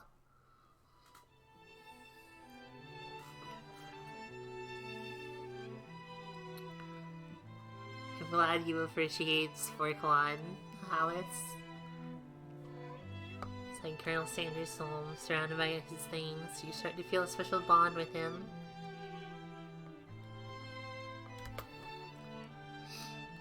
It's like you live such an exciting life, Colonel Sanders. Every day can be an adventure if you approach it with the right attitude. Long ago, I made the decision to never stop searching, never stop working, never stop imagining. If you've been working on any new recipes of your own lately, I'm always excited to talk about food with another ambitious chef. There's something, just a side dish I've been tinkering with, trying to find the right balance of flavors and textures. I'm not sure I've nailed it yet, but I'm close. His eyes prick up as he starts to wonder what dish you might be describing. It's meant to pair with something spicy, or something crispy, or both perhaps. And you got him right where you want him. Should you reveal your new creation to him, or keep the secret just for you?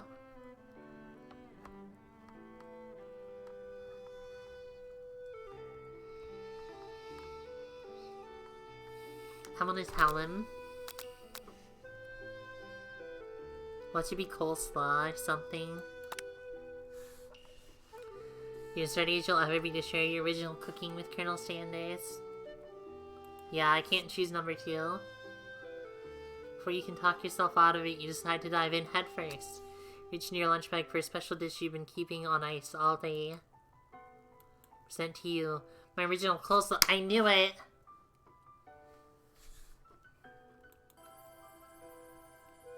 I hate coleslaw so much. This giant cabbage dish glistens in the light of Colonel Sanders' luxe hideaway. Coleslaw is just redneck kimchi. Magnificent.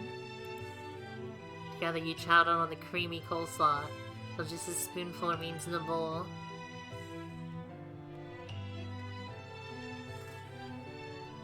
Do you mind if I hold on to the last bite? I like to have it around so I can admire its taste later and think back on this moment. Sure, why not? Make yourself comfortable. I'll be back in just a moment. Realize that now would be the perfect time to do some snooping. Now that we're very excited, you can look closer at each item radiate memories and emotions. Tap an item to discover more about the Colonel. Oh boy.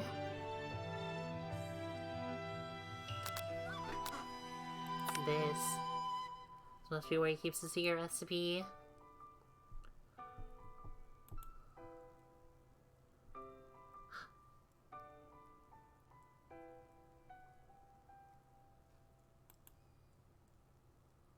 Good chicken.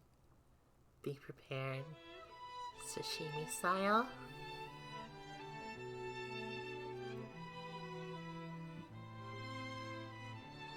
Canned chicken, be prepared, sashimi style. Can it? I wonder what camel scent this is.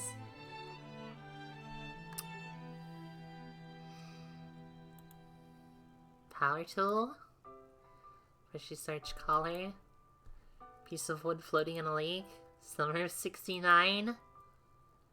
Oh, it's one of the secret recipe ingredients. It's not!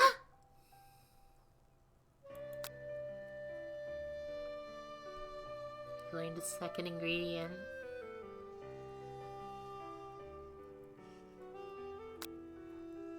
What's his errand?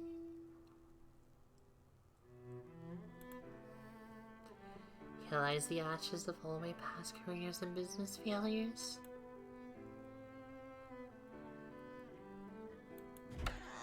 That's really sad. Oh boy, the door open.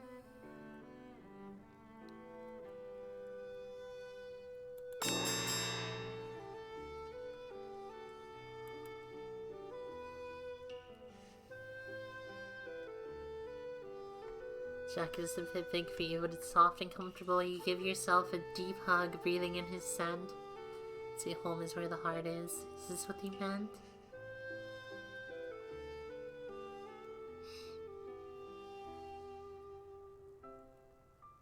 The door ends the section. Oh no, I already clicked it. Before you click any further, you hear Colonel Sanders returning. He has a new dish that he has been working on. Once you taste it, you try to act casual until he asks why you're wearing his jacket. Aw. Don't usually learn this out, but I must say it does look good on you. Forgot to take it off.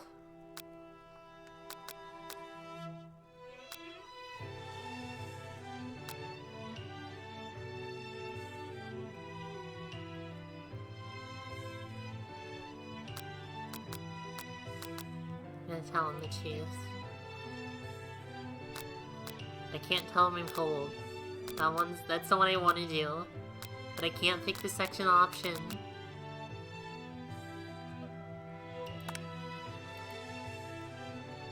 I think I've developed feelings for you. I've been developing feelings for you too, but I'm concerned I can't let anything get in the way of my dreams. Take off the jacket and run for your door. Thought of leaving Colonel in the midst of such an emotional breakthrough. Could you pause? You stop yourself? Colonel? Yes, Halsey? I honestly think this may be the beginning of something wonderful. I think you're right. We should take things slow. You talk late in the night and drift off into slumber. Dream sequence!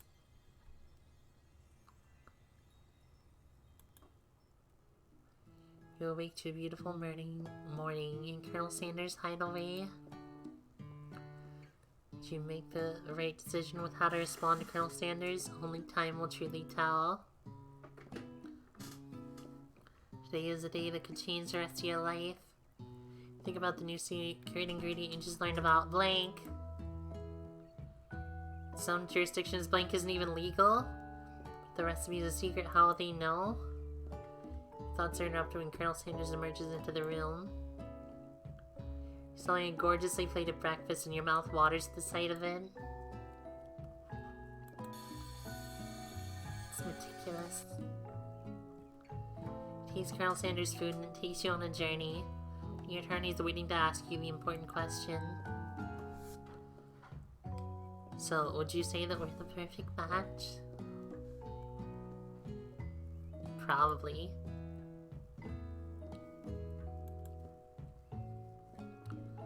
The cuisine and your taste buds, that is. Such confidence, such grace. Could he be the world's greatest gift to cookery? No, laddie.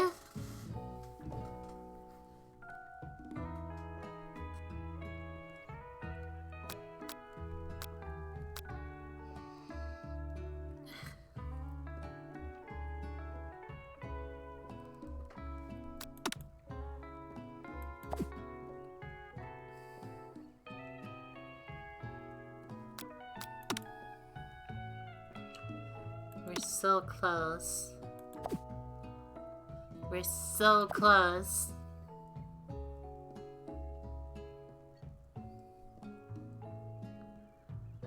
This is why I don't give the chat power. Alright, we're gonna rip and eat some more chicken from the bucket.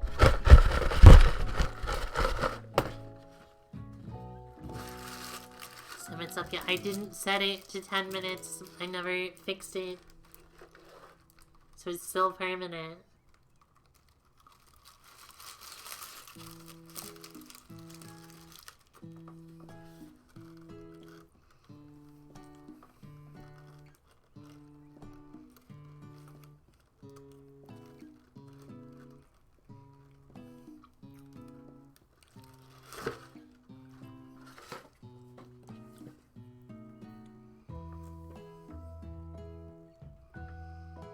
Thank you, Luciana.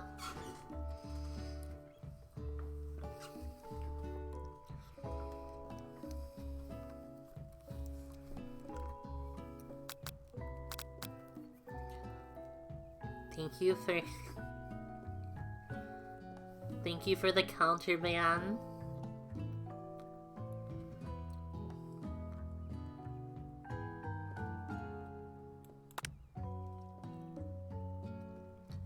You know, I think we might make a great team.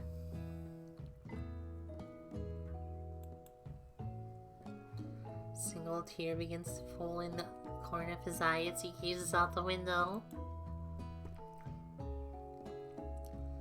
With the right business partner, I know I can't fail. Business partner. Could he be talking to you? It's all happening so quickly. Overcome with emotion and confused by your feelings, you're on the verge of tears. Unable to speak, the only answer you can find is to run out the door and get home. Still one more day of school after all.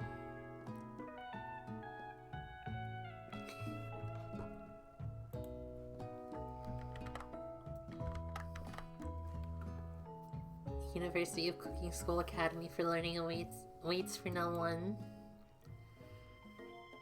You get home to find something very surprising. Your best friend is there waiting for you. Where have you been? Because I had one heck of a night. I'm desperate to talk to you about it, but I couldn't find you. I got worried that something had happened to you. I was just... Turns out you're fine. I can get you up to speed on the saga of Miriam.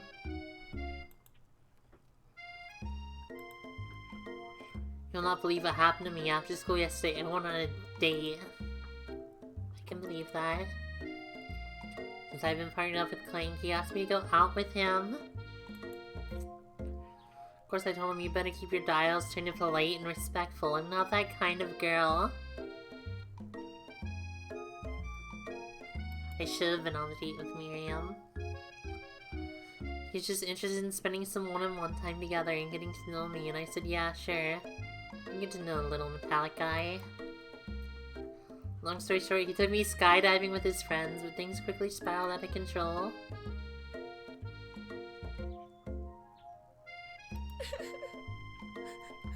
No, I'm not really sure where we stand. Too much better. I went on a date too. Back to Colonel Sanders' house, where I spent the night with him. You what? Nothing happened but the emotional connection. Wowzers. He offers you support no matter what you do. Together with your bestie, you feel like you can do anything. You revive at school, you encounter your rivals in the quad. You can tell from distance that they're picking on Pop, though he himself might not quite grasp that fact. Caesar stream? Of course it's the Caesar stream. What? Did I say something un-Caesar?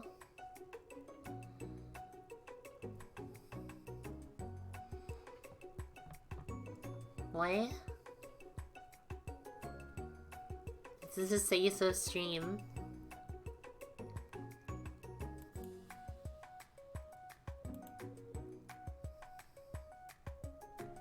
The game did?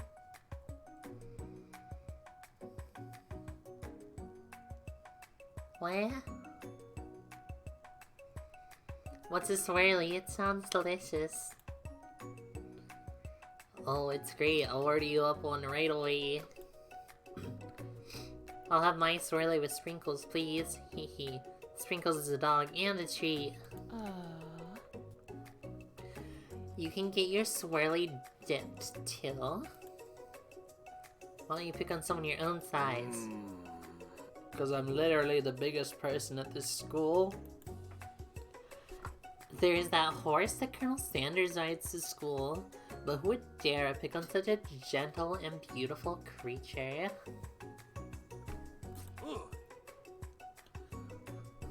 You got some nerve, Halsey, suggesting I pick on a defenseless horse. Now you're twisting my words. I won't have it. You clench your fist, but the injury from yesterday's mixer accident makes you wince with pain. Doesn't look like you can go on cooking like that. Might as well just give up. I'll never give up. Ever. Colonel Sanders arrived. It's just that it appears things are close to boiling over. A naturally intuitive person, he senses that something has been going on. Is everyone excited for the final day of school? I'll see how's that hand feeling. I'm sure you'll be back to fighting form by this afternoon.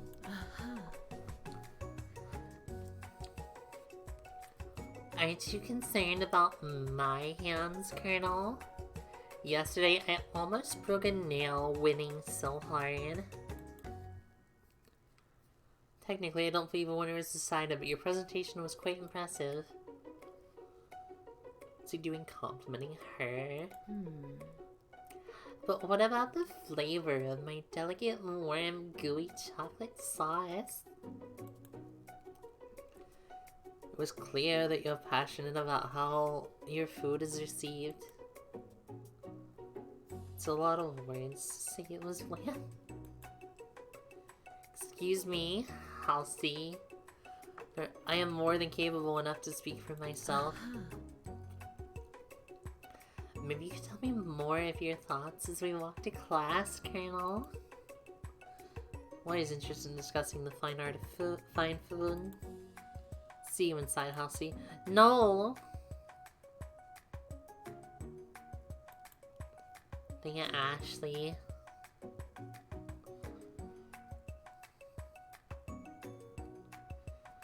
Attempt to distract yourself from how slighted you feel by the interaction with Ashley.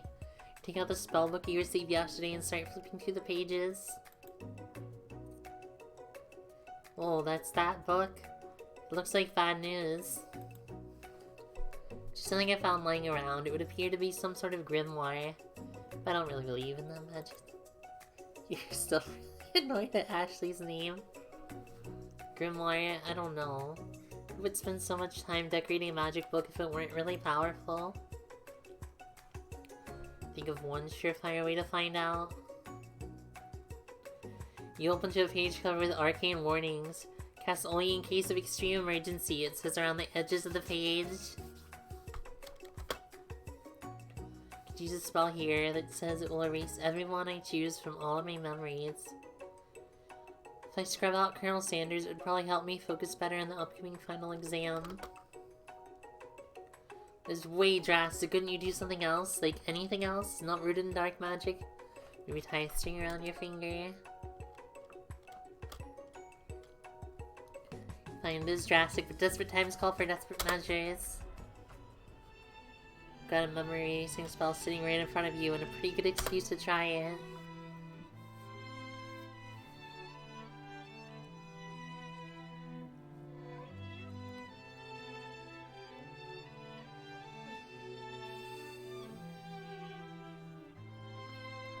I mean, I am a sorceress, and this game has given me access to magic.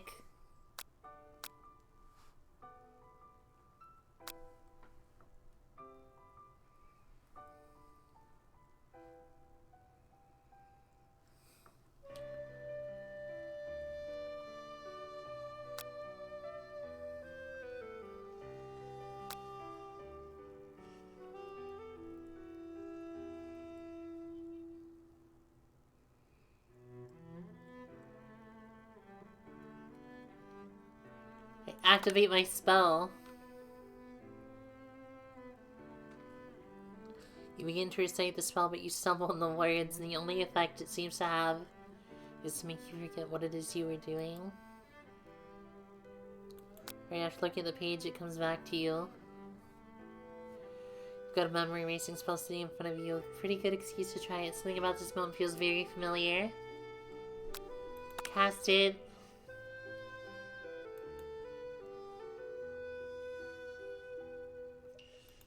Oh yeah, I got,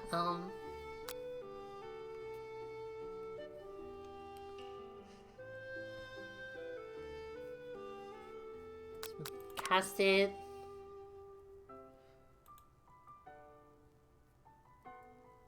Wait.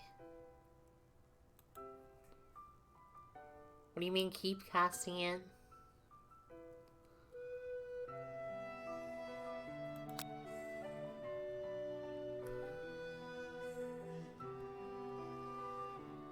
haven't cast it yet.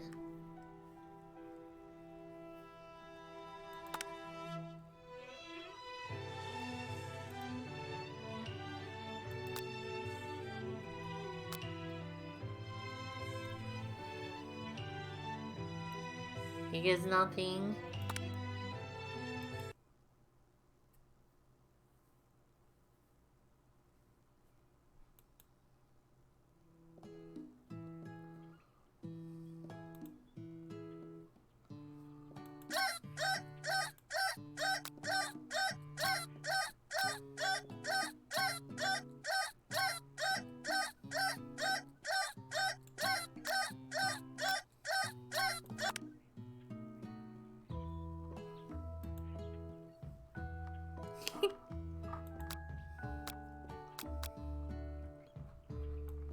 Take this seriously.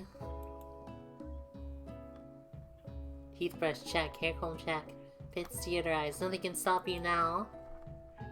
Confidently grab a biscuit, strut out the door, and head off to class. Just what you need to get your blood flowing.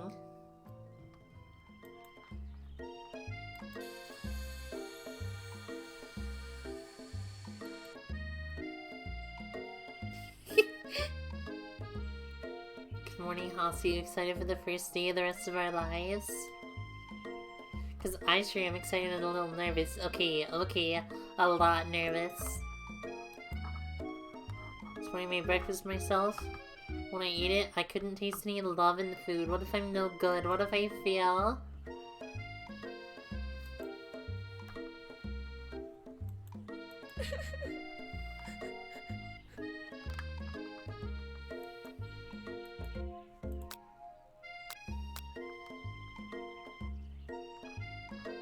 I might have.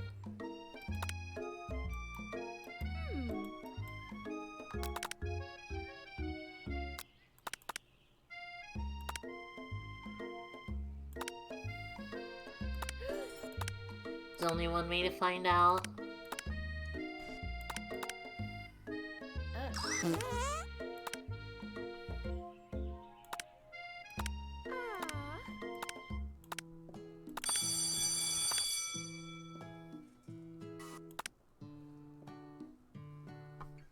Here he is.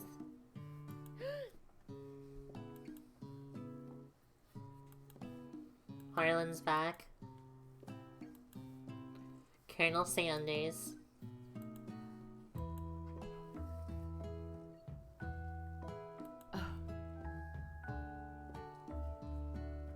See, I'm still sweating a lot, even though I put deodorant on.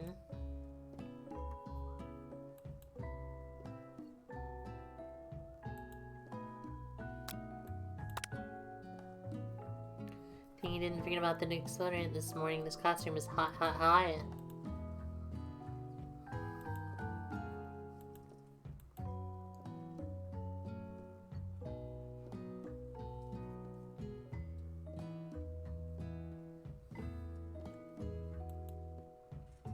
That's not how forgetting works.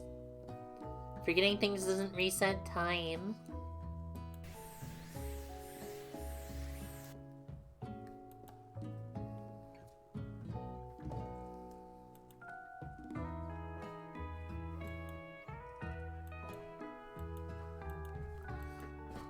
Maybe this guy won't die this time.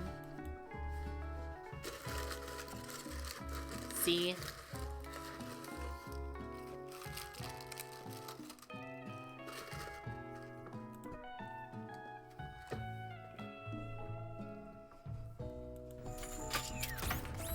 Here's Clank.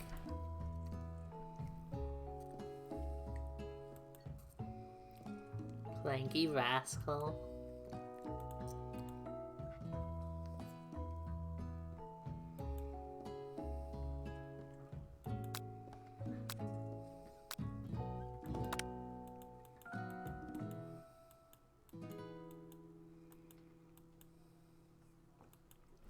I'm gonna skip through a lot of this dialogue just because we did see it before. We're gonna sit with Miriam this time.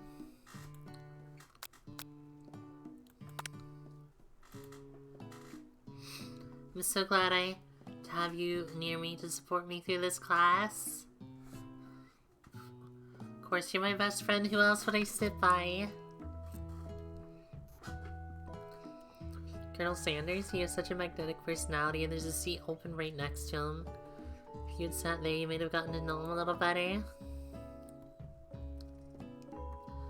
I'd never sacrifice our friendship.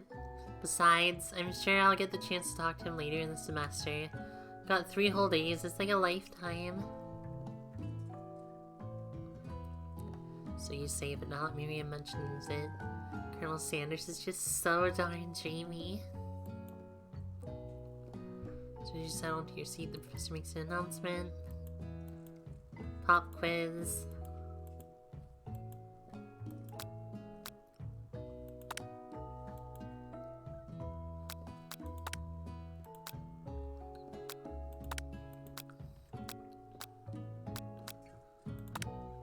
You already know all the answers.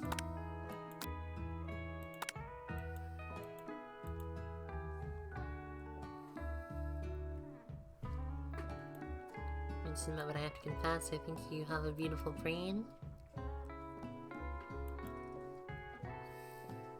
What? He wasn't sitting beside me that time, though.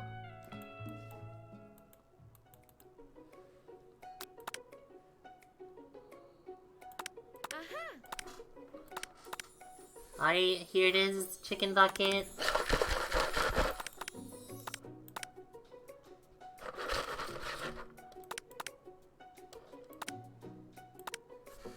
Right. This is my last piece of chicken in the chicken bucket.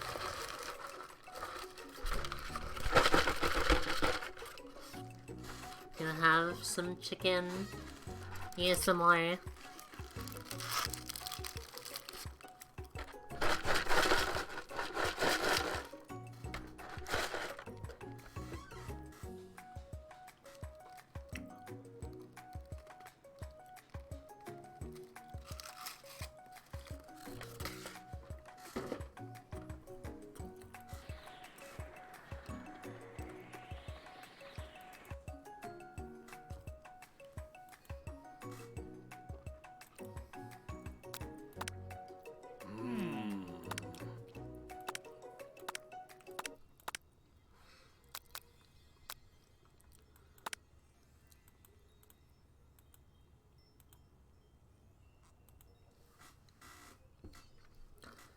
Something dark, something spicy, you dig deeper, deeper.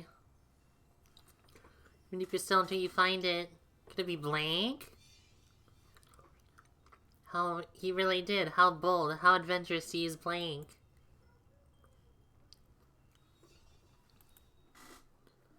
Right, we have one of the secret flavors.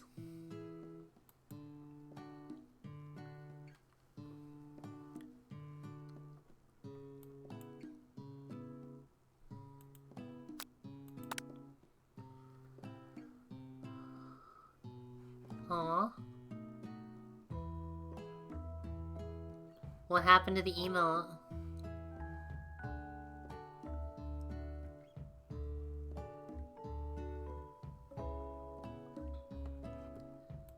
You can?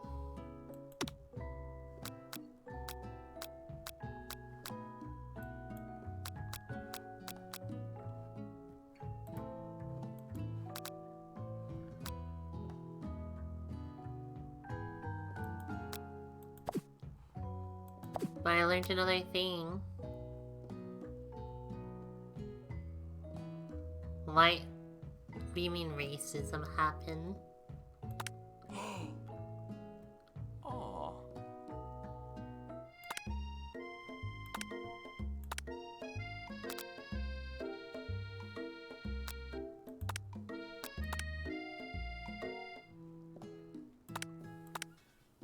Aww. Well, I still went with him as a partner.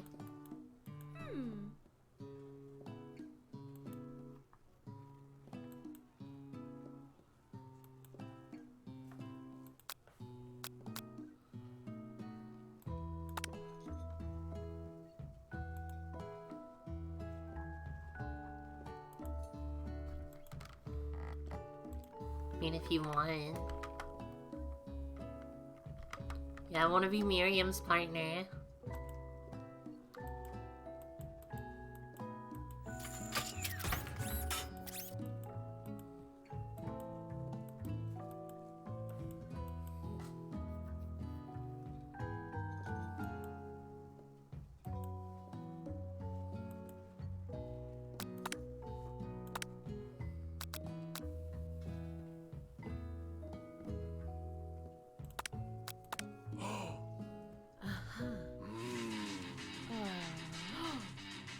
So yeah, I think we're just gonna sip a lot.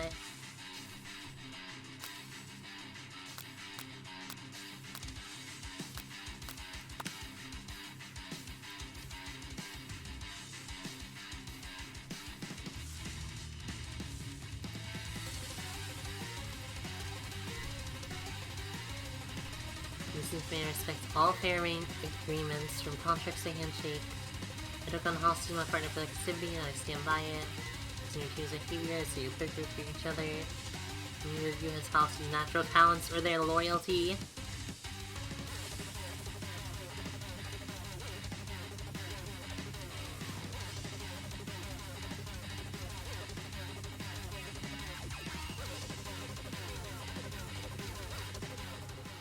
Here's the gravy.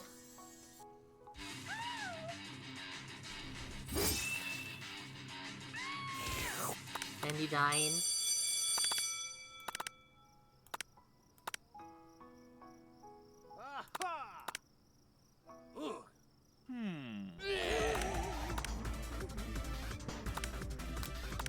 Attack right on the back.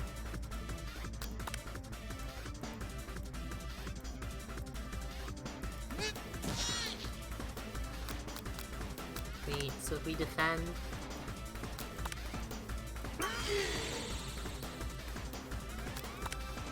then it'll let us use this other attack? I added a second attack last time, I don't know how to do it.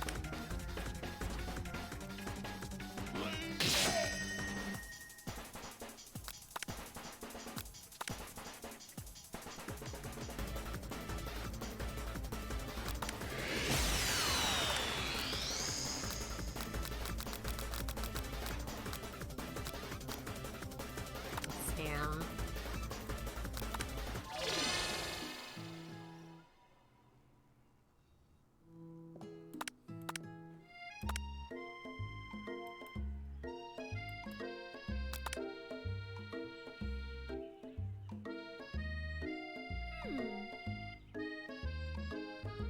So yeah, how are you guys doing?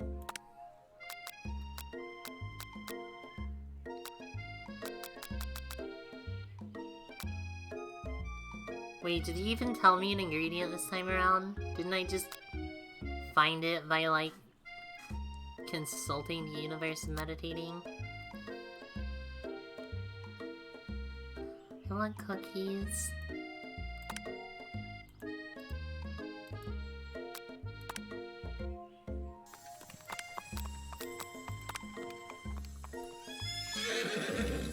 Not ever acknowledging that he's being watched, he does destroy a horse stance before dismounting with a flourish, then slaps the beautiful creature deadly on its rear, sending it running free into the countryside.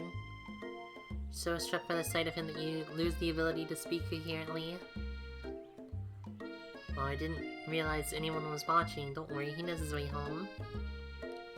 Good time to compliment Colonel Sanders, but the words don't come out exactly right. What a horseful beaut you have. I mean, what a horseful beaut you have. Dang it, that's what I just said. So just gets really nervous around people they like. Nom nom nom nom nom nom nom nom nom nom nom nom nom. Nom nom nom nom.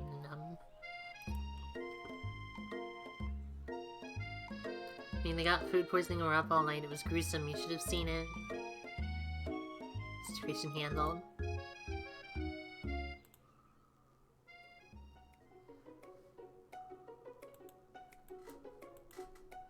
Wait, I want to pick the other option for them this time. Stop being immature. Plenty of schools to be respected. This kind of nonsense is a waste of everyone's time. Oh, and you're the emperor of cooking, are you? You make the rules. Not sure you know a good meal if it ain't you.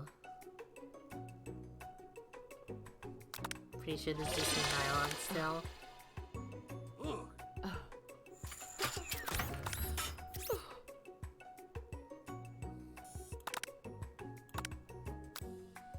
Hi.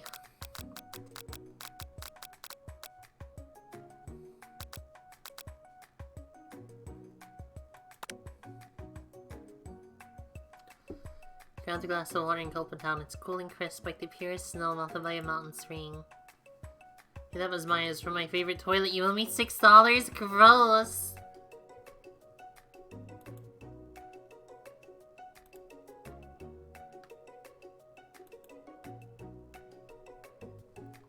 Wait, do I have to pick the dog biscuit?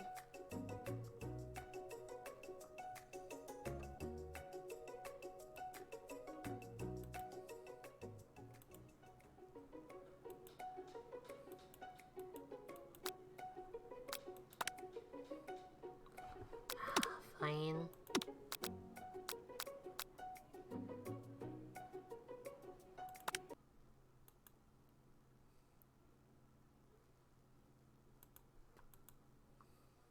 Do I need to restart?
See, we'll stop fast forwarding when we get to some new dialogue.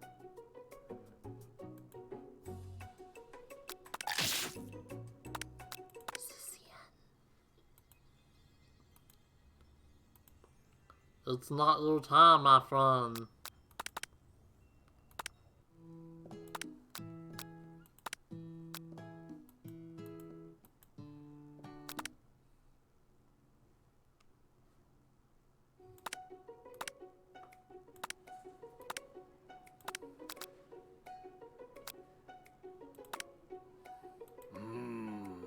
Yes.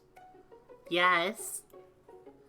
Not with me. I'm on a personal journey to learn to love. To learn to love? Sure, why not? But definitely not to constantly battle.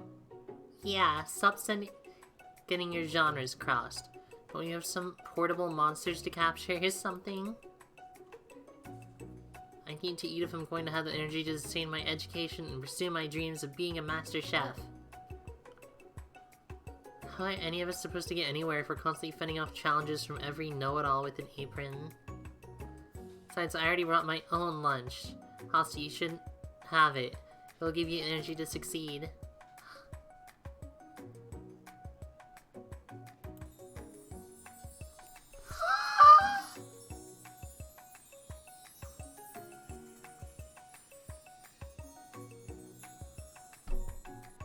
My special grilled cheese and tomato soup with chocolate milk to wash it down in a tartlet for dessert.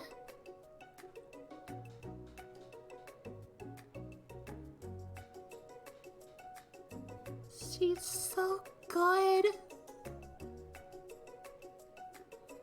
I love Miriam so much.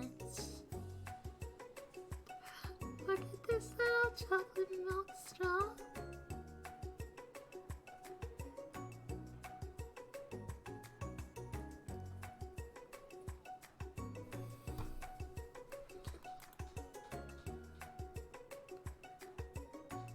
only takes you about 5 seconds to eat Miriam's tiny food, which is what you needed for motivation. You know what, I've learned enough for today. Let's battle.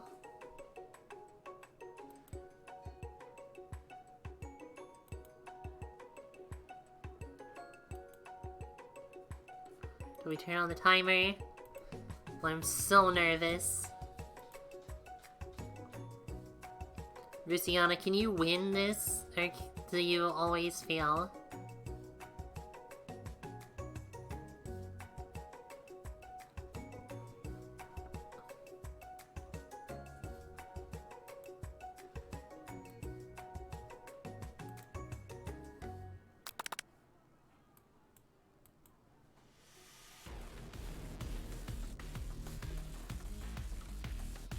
I did win it? Okay. Even though I got my hand crushed and stuff.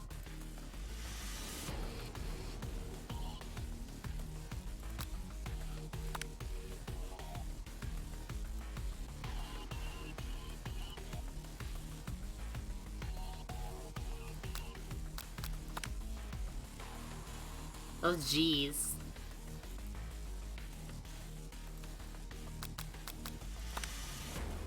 No, I hit the wrong one.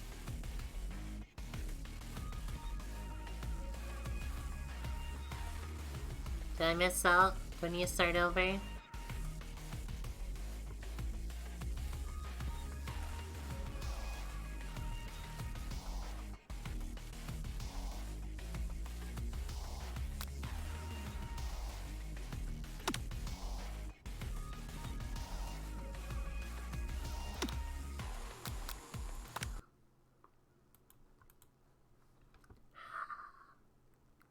We're going for this true ending now.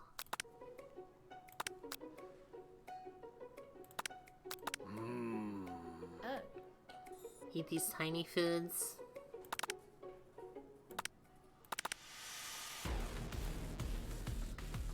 Alright.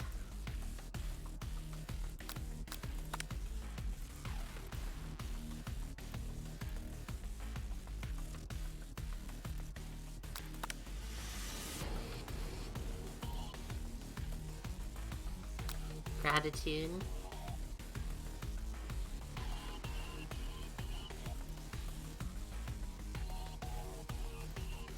Small town.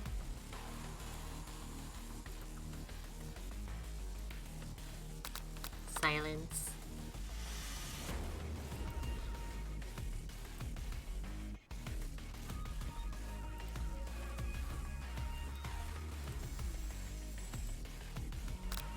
Jeez.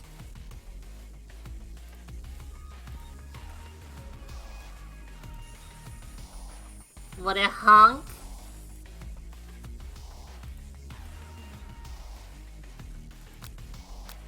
Beats.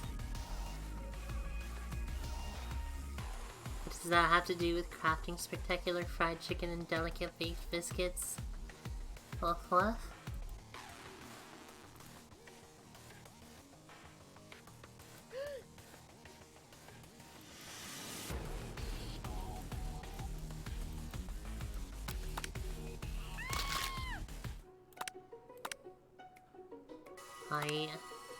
This does look really good though.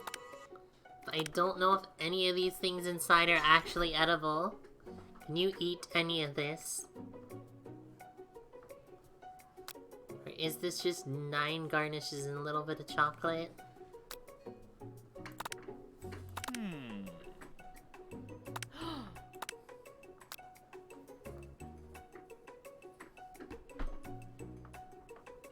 You can't eat those things?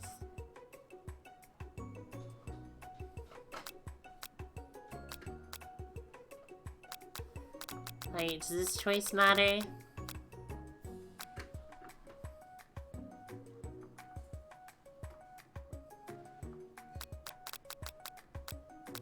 I picked this one last time.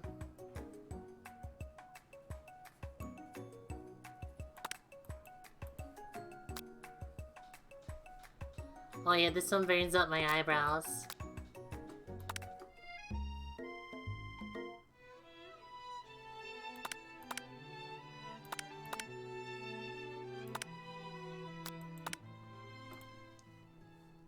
I know I said I wouldn't be back.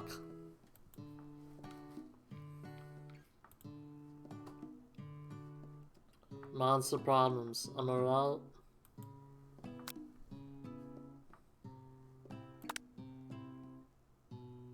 Hi. Back up to here. Let's reveal my coleslaw.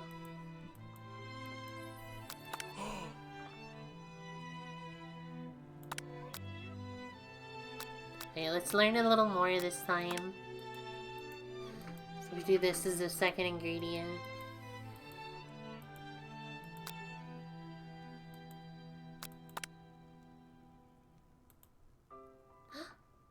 Guess the student pops up. Are you thinking about heading out into the world on a quest to avenge my death? Never even learned your name. Why would I avenge you? Just tell you my name right now. Can't you send me in the middle? No.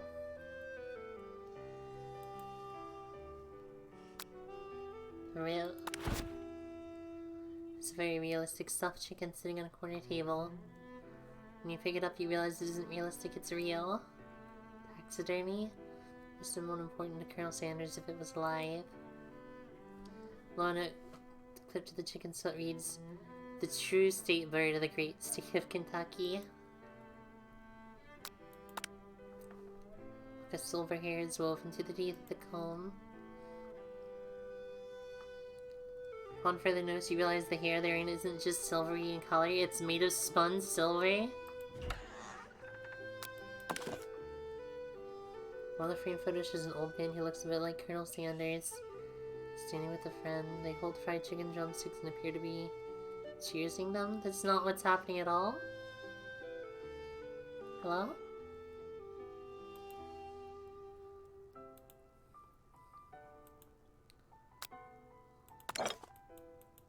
Okay, here lies the ashes on one past. Here's some business unit. Here lie Squidward's hopes and dreams. What appears to be Colonel Sanders, except he's an old man visiting the pyramids of Egypt. Maybe this is where he discovered all his secret herbs and spices.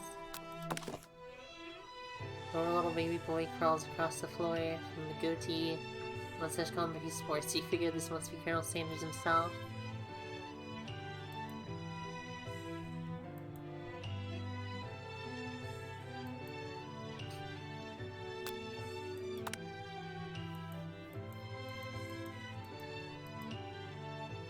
Can you even do 11, 11, 11 on a combination lock?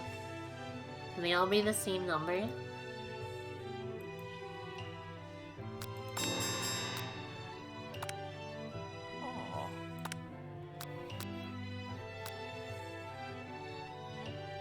Tell them the truth.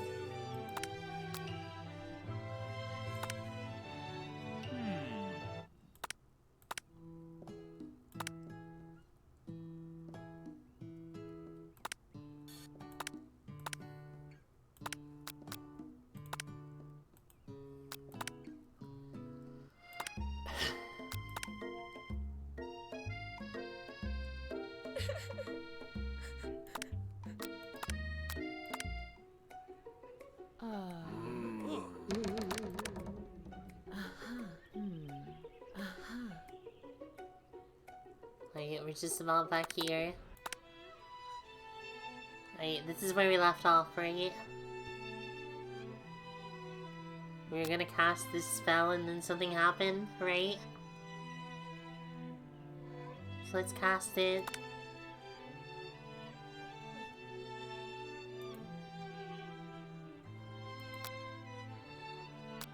Oh, don't do it after all? Should we not cast it?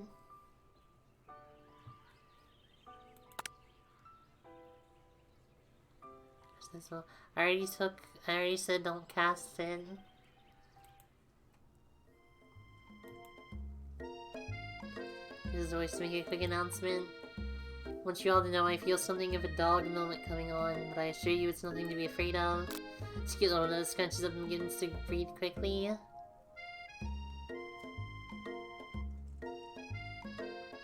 You'll be hungry, you reach for some old homework to give him as a snack.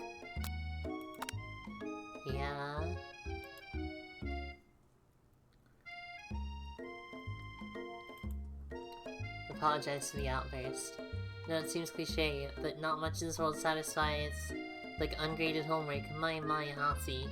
Were you studying something with cinnamon? I've been sitting on a lecture series around the art of cake baking. How insightful.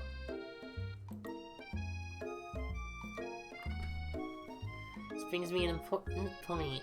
Thank you, Hosty, for reminding me to dole out this indispensable bit of wisdom. You see? Before we can go any farther, Miriam's love drama spills over into the class. Told you to save it for after class. You think I want to be thrown from a plane, strapped to a stranger? Miriam and Clank appear to be arguing, but you still haven't learned to speak Clank's language of mechanical noises. Where? No, you had to show off your cool kid friends Jeff and Jill and J and G forever. Watch us form a triangle in midair as we descend. Triangles are the strongest shape, don't you know? Bzz, bzz. Yeah, well that doesn't make it a great date. Boop, woo. And take Jeff and Joan with you. You can all hold hands as you pedal down the mountain or off a cliff for all I care. Solid bloop. Link begins to shudder. Steam pours out of the gap in his panels. Then a loud ding stops him in his tracks. Bzz. Beep. Bzz. No amount of seasoning is gonna make me want to eat that, Clank.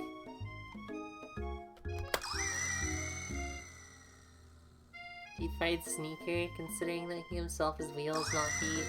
So it's not entirely clear where it came from.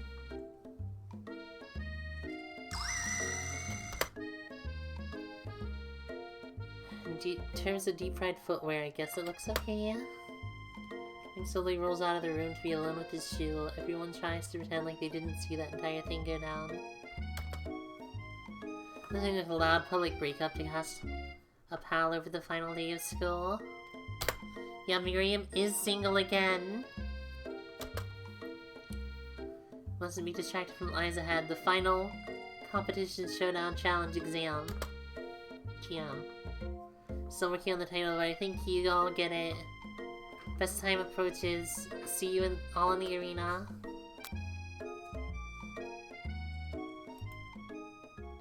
Miriam, you okay? Okay, I'm so mad I could smash a tiny mug, spilling several droplets of hot cocoa all over the floor. How could you embarrass me in class like that in front of everyone? Your tiny cocoa is a delicious treasure. So you know that this breakup is no joke, even if the source of her frustration is such a silly boy.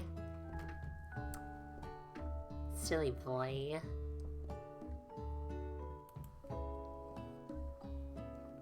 You don't need anyone.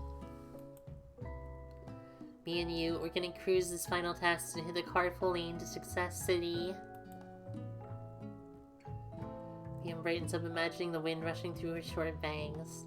But she hesitates to embrace the feeling all the way. You're not gonna saddle up in Colonel Sanders' stallion and ride off into the sunset without me? Of course not. Well, maybe, sorta, but I'm sure there's a pony out there with your name on it, and a ranch big enough for both of us and whoever else we want to bring along. If it's not Pop or Clank or anyone else you meet today, tomorrow, or this whole year, so what? You're a special person who shouldn't settle for the first someone to show you a little interest anyhow. Miriam gives you a big hug and wipes the tears from her cheeks. I should really review my menu for today. I'm gonna make a very special soup. Girls are good.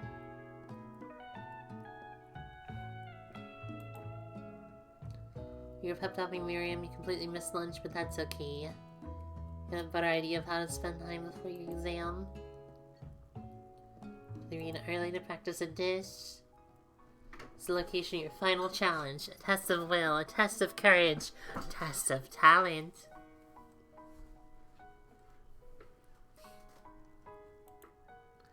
Chance to beat the pants off of Van, the supposed man, and his evil counterpart, Ashley. So you begin to run through a quick test of recipe you've been working on. Halsey's famous chicken pot pie.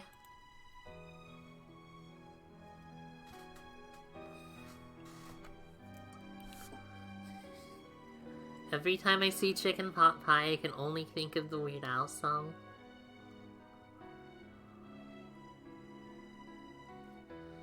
Because it's all like,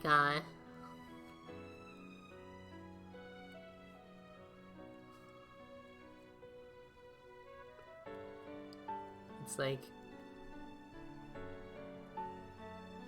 he made a great liver pate. You know he did, you know he did, you know he did. Or if there's one thing in this world that I like better than a corned beef on rye,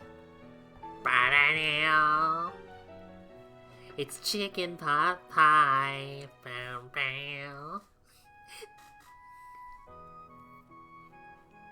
And I can only think of that song anytime I see the word chicken pot pie.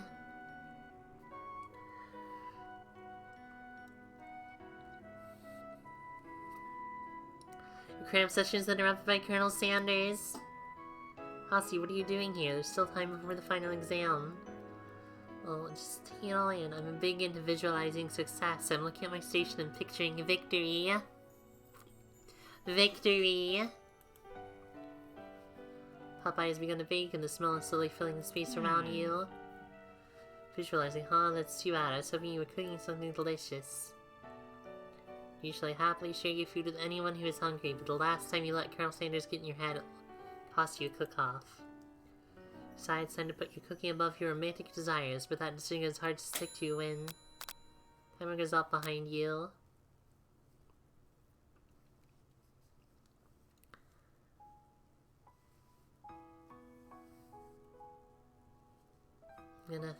I'm gonna confess. Yeah, okay, you got me. Doing a little bit more than visualizing. My nose can smell a pot pie from 400 yards.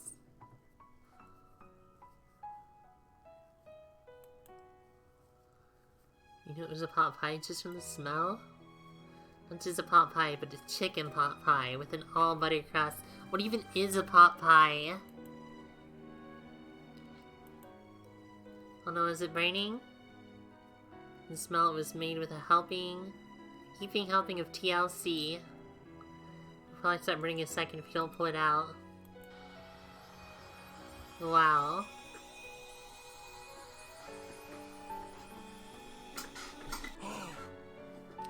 It's the best pot pie I've ever tasted. Always loved country cooking. Could eat this all day. So the time left, the final showdown's about to begin. So it goes like down the ground rules. There are no rules. That is, except to cook with everything you've got. You set up for the cook-off of a lifetime.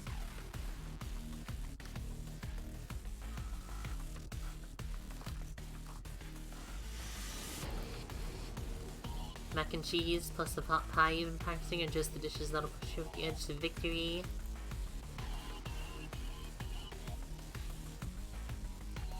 Van and Ashley are prepping wildly elaborate dishes for their usual over-the-top salads. There's a giant magnifying glass and several sets of tweezers. She's definitely preparing to go big going small. He seems to be harnessing all his 11 herbs and spices. He's trying to find a way to improve on something perfect. His original recipe, which is trademark fried chicken. The intensity in the room starts at full 10 out of 10 with a frenzy of action. Everyone's calling out really cool special cooking moves as they prepare their food. Wow, this is all getting serious. This week on Food Boys. Colonel Sanders batters his chicken and levitates through the air. Egg wash. Miriam furiously injects ingredients in the itty-bitty pot of broth. Best friend, Baster Blaster. Beaster Blaster? Man flexes his pectorals as he chops open a sea urchin. That's rockin' rollin'. Ashley scoops her pastries off the tray with lightning speed. Shallow personality spatula. Even Clank gets in on it. 5 down. Pressure point. Chicken cooking technique. Wait, when did Clank learn to speak English? It's the singularity, as was foretold. We mustn't let it happen, or the appliance uprising will take us all. Self-destruct. Raven quickly unplugs Plank and rolls him out of the arena. As you frantically prepare your dish, you notice Ashley has her spellbook out. She going to use some dark magic to turn the tide. You got a book of your own and you're desperate not to see her win another battle. Should you take this opportunity to fight magic with magic, even if it's almost certainly evil magic?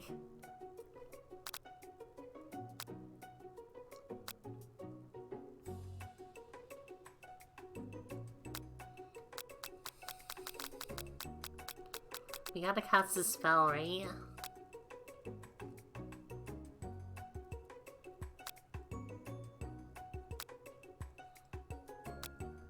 Colonel Sanders said I needed to do it the hard way. Well said, crush my hand again.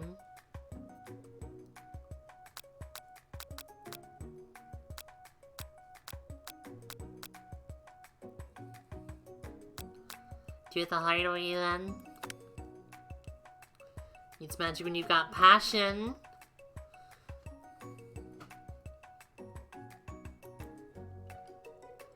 Colonel Sanders sees you've chosen to win on your own terms and he gives you a subtle wink from across the room. I believe in you, Halsey. Miriam notices too. I've always believed in you, Halsey, since we were little kids, because I'm your best friend forever. Notice that Miriam is at your station cheering for you. Miriam, what about your dish? If you're here cheering, who's you cooking? Tiny food, short cook time. I'm actually already done, so I thought it'd help you. It's sweet, but... It's a secret.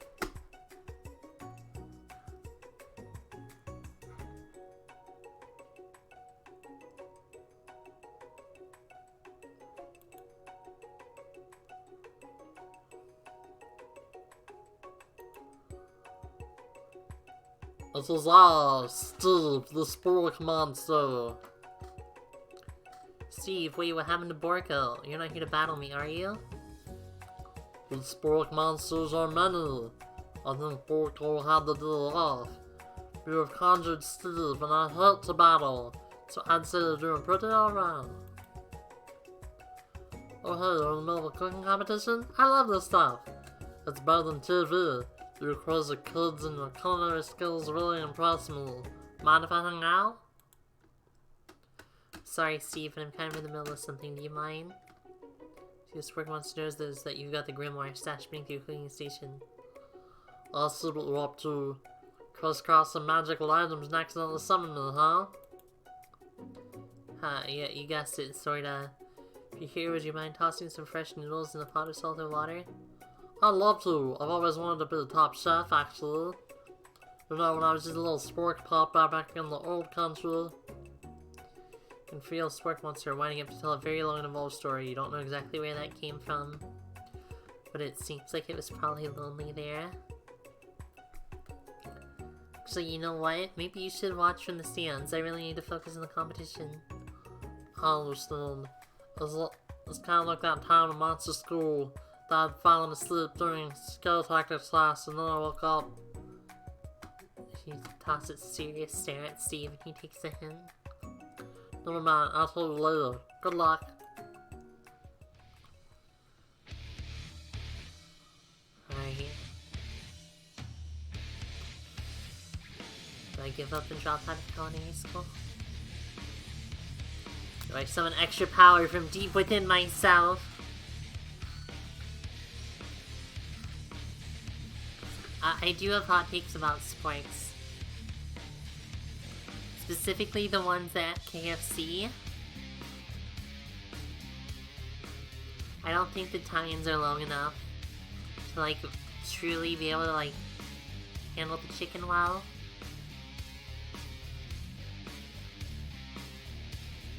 So I think the time should be like slightly longer. Because you can like barely get into the chicken with them.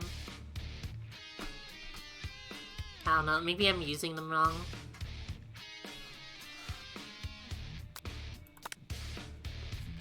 I can do this. I have what it takes. I came here to win. My hair turns mac and cheese orange as culinary energy flows through my body. My heart is pure. My hands are steady. My taste buds have been preparing their entire lives for...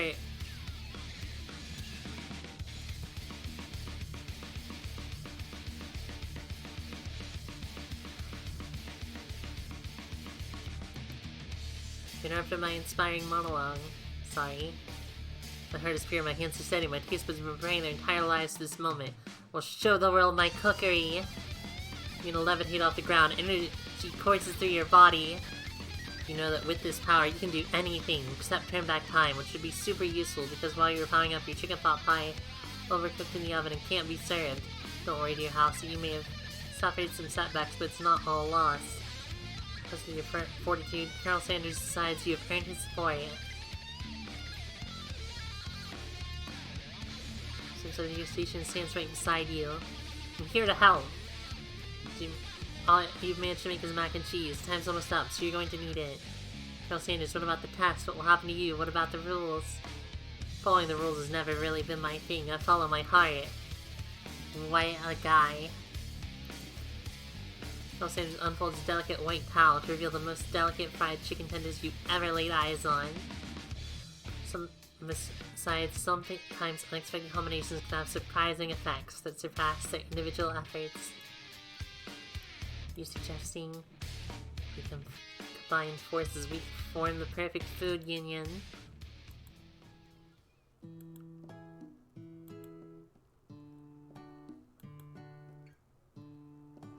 Seems like we're missing some students. Pop, clank. From off-screen, you hear a pure, innocent giggle that can only come from one student. Hee hee hee, I'm flying. Sounds like it's coming from the broom closet. See Pop hanging on a broom hook by the elastic with his underpants. I thought they were giving him a swirly. Not a wedgie. When someone asks for a wedgie, who am I to refuse? I thought a wedgie was a salad. It's like Pop is eliminated from the challenge, seeing as how he didn't cook anything. Can't feel my legs, may I be excused? Sure. You kids and your pranks, I must say it's not the worst prank UCSAL history, but it's not exactly yearbook material. Pranks, clank, where'd that pressure cooker roll off to? Your signature word beep or other onomatopoeia, but there's none. Somebody must have gotten unplugged, I guess. We'll figure that out later. There's only 4 remaining students. Please collect your final projects. This has been a long semester. Wait. 4.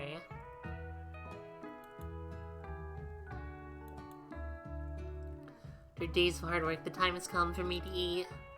Miriam, please step forward. Describe your dish I have made. Tender noodles and savory soup. Look at the little teacup!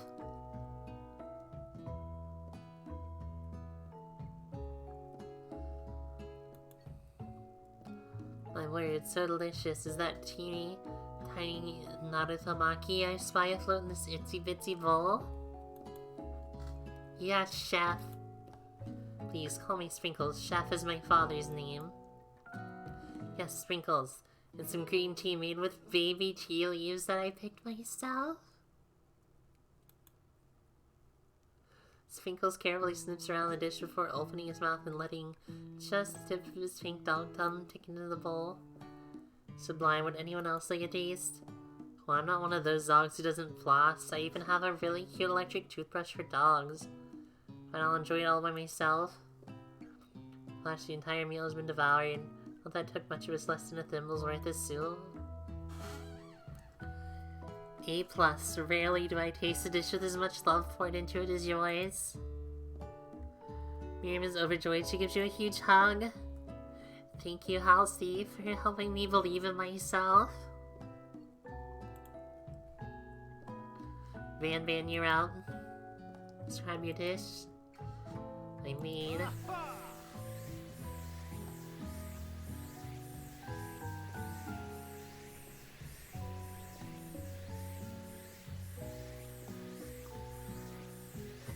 Uni over smooth egg custard and Axion urchin shell topped with caviar.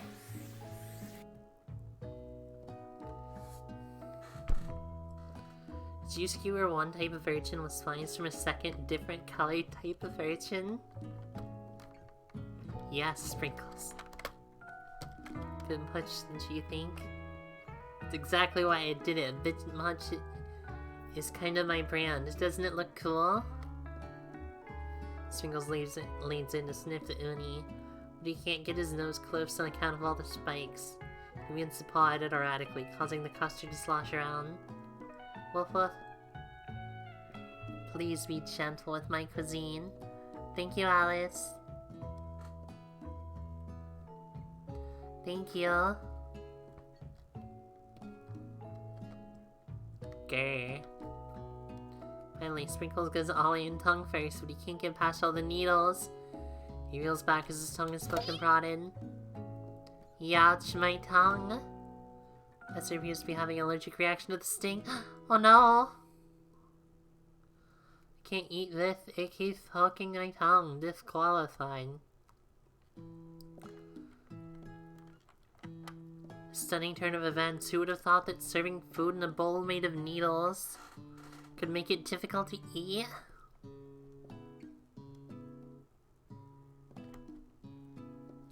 Dejected Van does not go gentle into the night.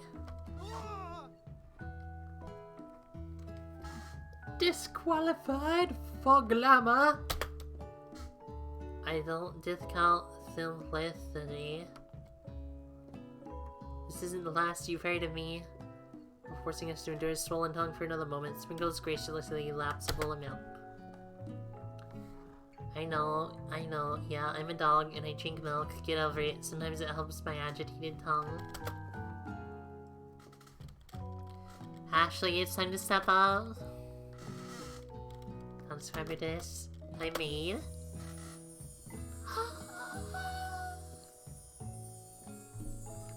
Orange blossom Turkish delight in the light, rosewater syrup topped with French meringue, and connected by sugar glass.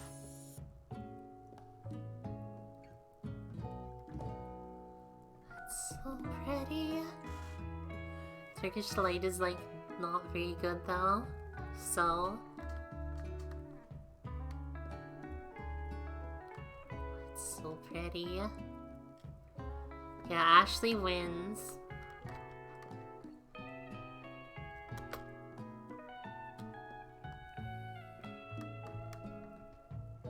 Aw, it's quite delightful. I ask you to please refrain from eating it or attempting to taste it in any way. It's very fragile, meant to be a display piece. Ashley!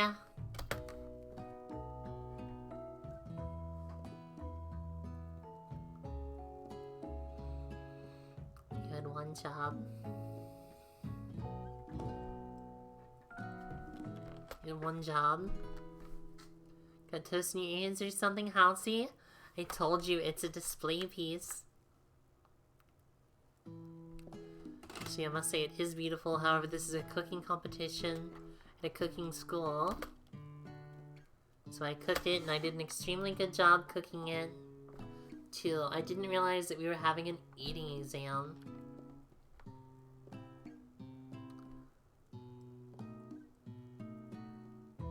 I mean, that's fair.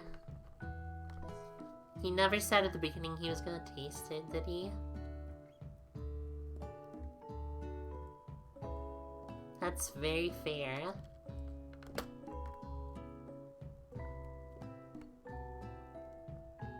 If I wanted to be judged on eating, I'd go to the College of Eating School for the Hungry.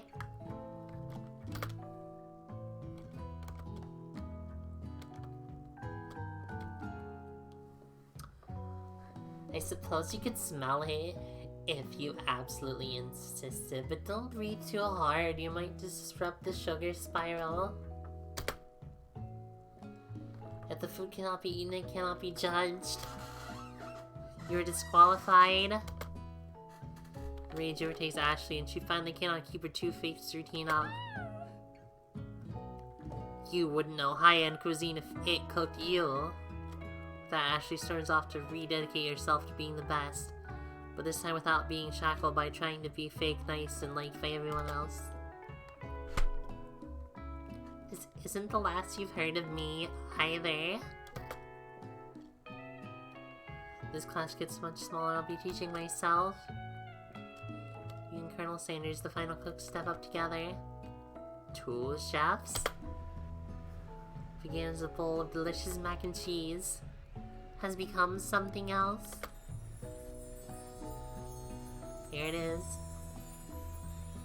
He examines it closely, sniffing and eyeing the bowl. Oh, I don't have a good feeling about this. Somewhere in the room, a little drum full plays.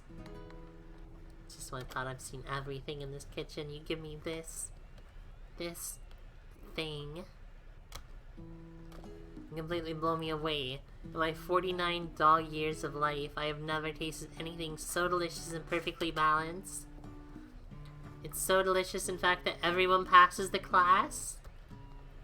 You pass, you pass, you pass, you get a pass. Everyone gathers around and partakes in the mac and cheese bowl.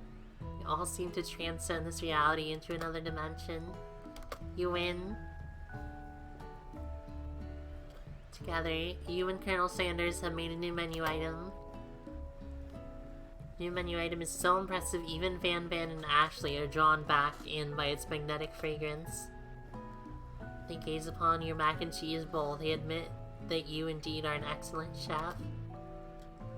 Sprinkles declares that you have passed. Everyone has passed.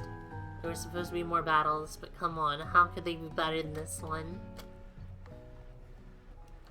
Now that the school year is complete and everyone has graduated, the students return for one last assignment to get their groove on.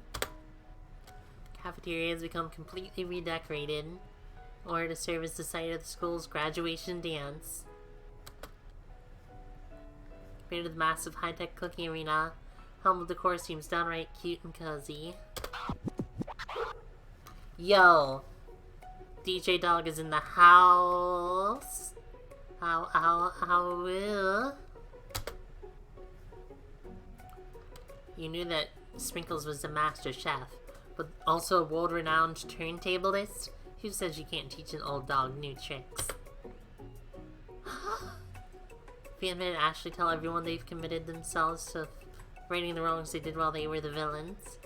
Look at that outfit! Look at Ashley's outfit! For a moment you actually believe them. Not another haunting. No ghost line of graduation is clearly written in the school's bylaws. I was never actually a ghost, it was a trick all along to get you to finally notice me? What?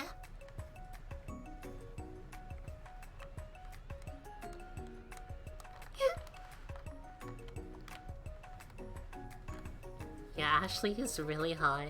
Like, she was hot before. And then she shows up in that.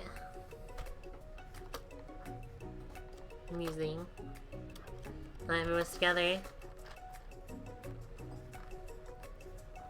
It's a spork monster, he's totally mellowed out. Everyone, the spork monster is no more. From here out, I would prefer that everyone refer to me by my new name. Powder Monster. The student tries to finish what he had to say, but everyone is too wrapped up talking to party monster. Dejected student walks off. Maybe things didn't work out for Miriam romantically, but she found love in her cooking. You know she's gonna do great. Red carpet rolls out across the floor of the ballroom. It's like a Hollywood movie premiere. Who could command such an entrance? It's Pop. He arrived late to the dance, but apparently for good reason. Walking the carpet, you see perched atop his dirty chef's hat. A crown? Welcome back, Pop. I know you weren't able to complete the final exam and accept your diploma, so we had it mailed directly to your father. Afraid it was the least we could do for the school's dean. Well, now I get it. And we get a new wing on the school, not to mention the honor of educating the son of the Chancellor of such and such.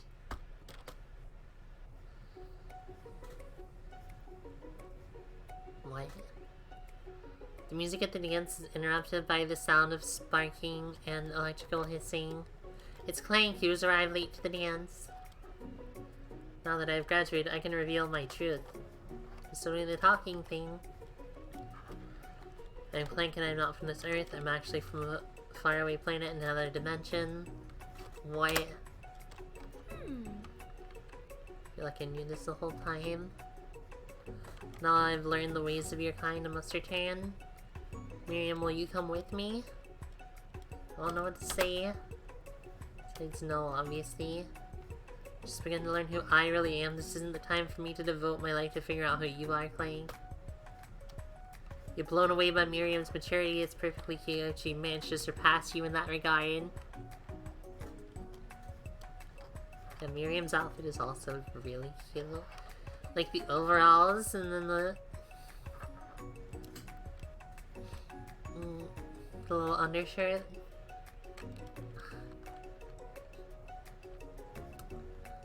Yeah, it turns out Miriam was gay the whole time. Humans are weird. Humans are weird.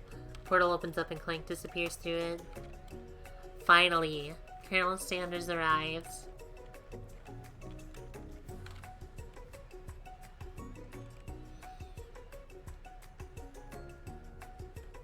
I don't know what I was expecting.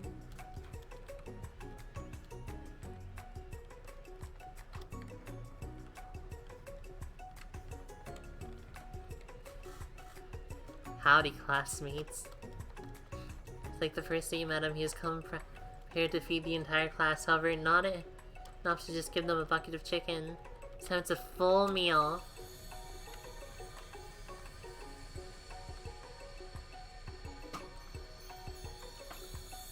I didn't get to be the most famous chicken man in the history of chicken and man by not reminding people to go out and buy my chicken. You can get all this at $20 at your local KFC, just like I did with my chicken bucket. You know, the companies at the bottom of my chicken. It's a bucket of chicken, 3 large sides, and 4 biscuits for $20. Hashtag not sponsored. It's not the end. So when feasting on a delicious chicken dinner, Colonel Sanders finds you sitting at the edge of the dance floor. Halsey, what are you doing sitting all alone? I'm just waiting for the right person to ask me to dance. I wonder, might you tell me, what are the qualities you would expect to find in such a lucky person? Off the top of my head, I don't know. A spicy musk, a tidy goatee, and a degree from the University of Cooking School Academy for Learning, just to name a few. If Miriam asked me to dance.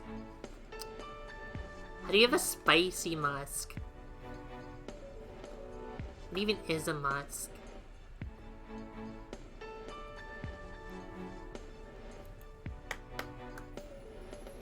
Would you dance with me? Yes, I would love to. Would you glide across the dance floor, hand in hand with Colonel Sanders? The future stretches out in front of you. Once my 100th franchise is up and running, I'll be ready to take a day off. I'll be glad to spend it together with you, Halsey. We'll work together and play together. Work together? Well, I think this is something I just need to do by myself. But who'll help you run your restaurants? Hopefully I need help. Besides, based on your time at school here, you think running restaurants is the best path forward? Could it be you found love connection but failed to earn Colonel Sanders' respect as a chef? You live with only half of him. Will you be able to endure sharing him with his other love? Life of an entrepreneur? Executive role at pastry school? Oh, my dear Halsey, I'm sure you'll find your place eventually. Along the way, you'll have me by your side. The end.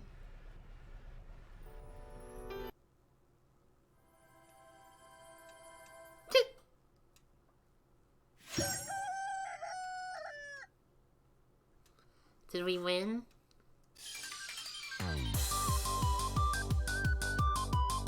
I think I messed up.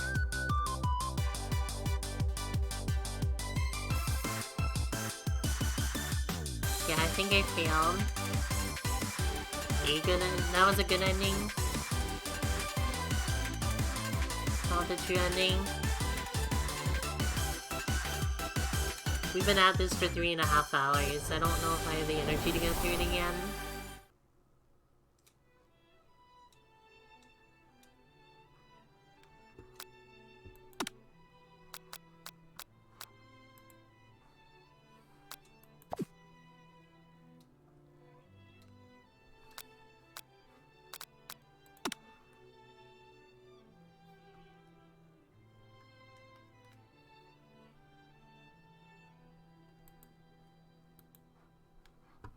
Yeah, we should have just gone with Miriam.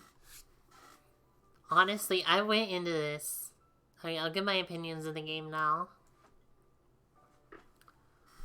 I went into this expecting them to, like, write Colonel Sanders as this, like, sexy hunk. But, like... I don't know, I'm too gay for that. He's not, like... I don't know. He's not the type of guy I would want to be with. And like a dating sim. Should we play more Otome games on this channel? At some point? Would that be something people want to see, more Otome games? I think that could be fun.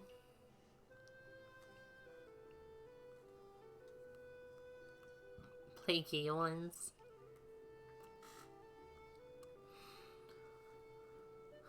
But here's the thing, if I play more Otome games, what if I get reincarnated into one as the Duke's daughter, as the villainess or something?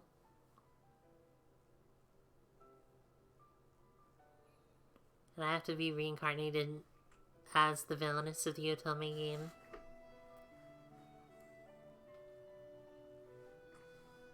Is there a problem? You know what, that's fair. That's fair. I would have a pretty chill life as an Otome game villainess.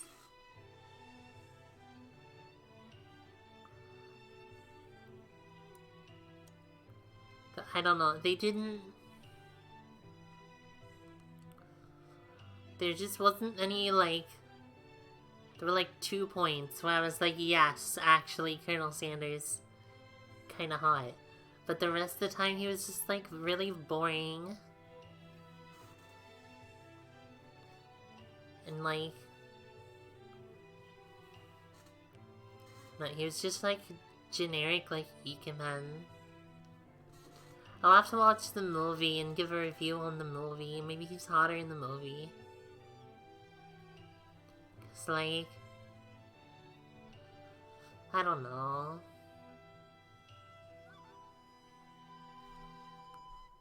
Rusiana, he had the power of 1,000 chickens. How is that not hot?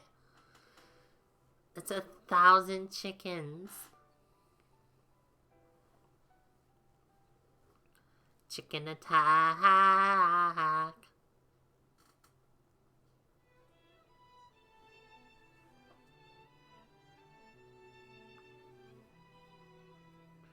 don't know, I'm too gay for this game. I need to play one where I can be gay.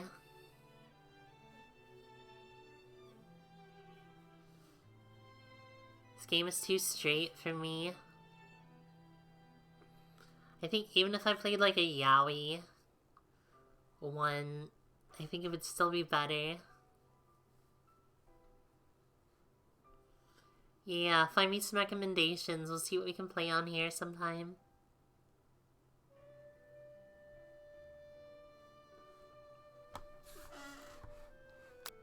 Like...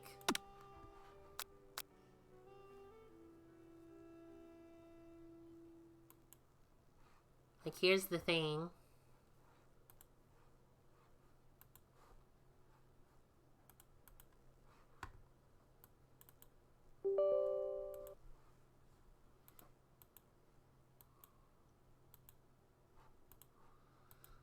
I could play, like...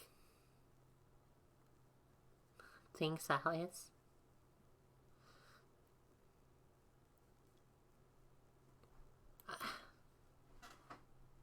No, like, the playable character in this one is Envy, didn't you see? It was they, them pronouns the whole time.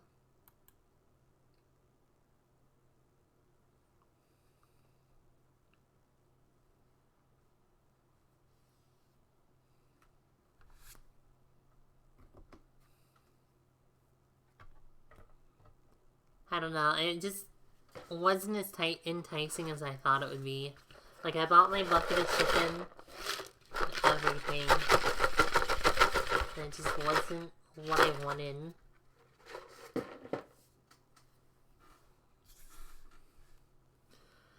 Is it cute for, like, a little short, like, couple hour long dating sim? Yeah.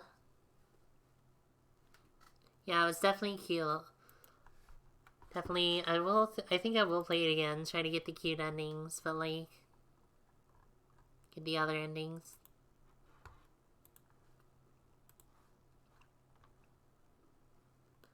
Did you really expect something good from a marketing campaign? Yes! They're making a console now. So, like... Here's another complaint.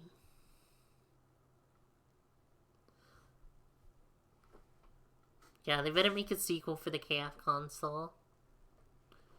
But, like, here's the thing. KFC doesn't even have an app. You have to go on KFC.com. Like, right here on the bucket, it says KFC.com. To order, delivery, and pick up. They don't have an app at all.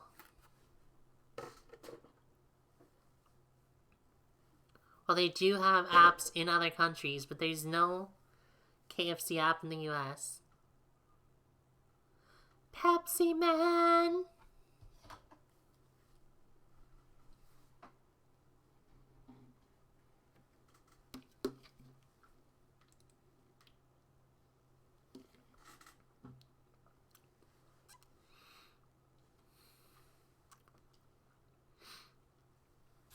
So yeah, let's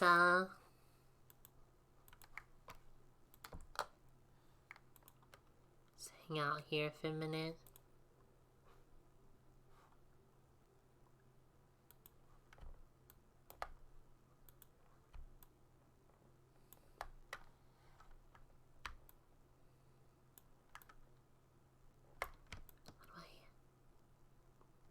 There we go. Turn my BGM back on.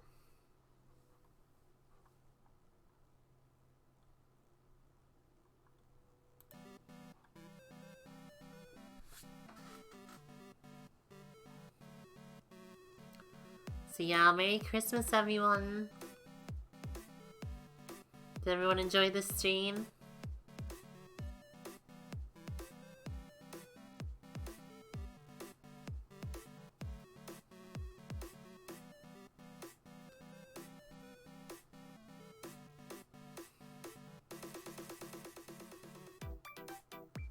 It's the only way you ever want to experience this game.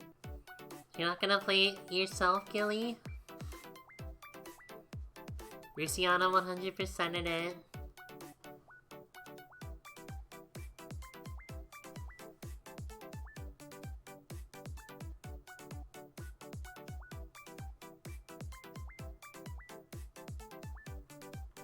Ironic VNs get so much coverage. Tornado warning went off. What?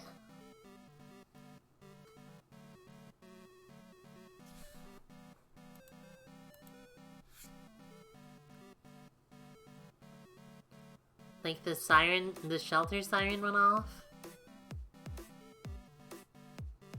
Cause that's terrifying. You should get undercover, Alex.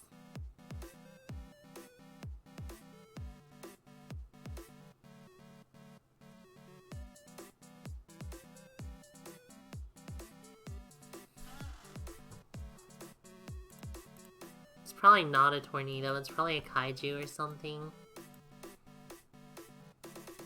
Oh, phone alert?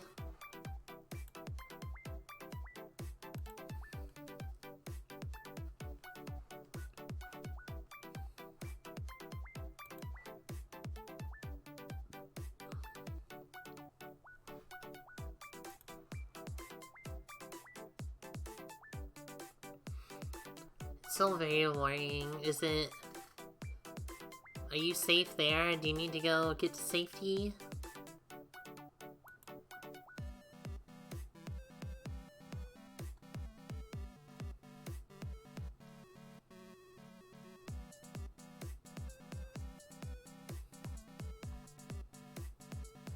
Hi.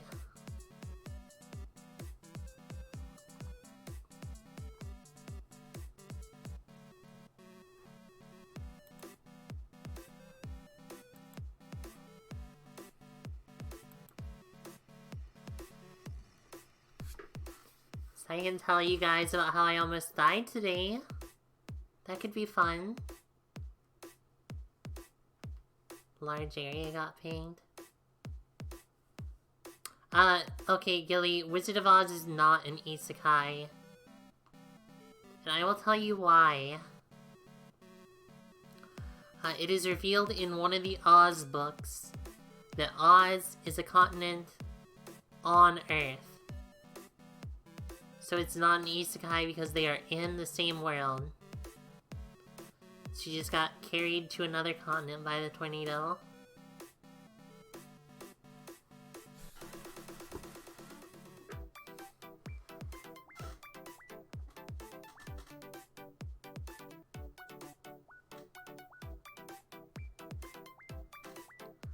Alice, I have the strongest Automod on. But yeah, they reveal in the books that it is on the same planet. It's just another continent.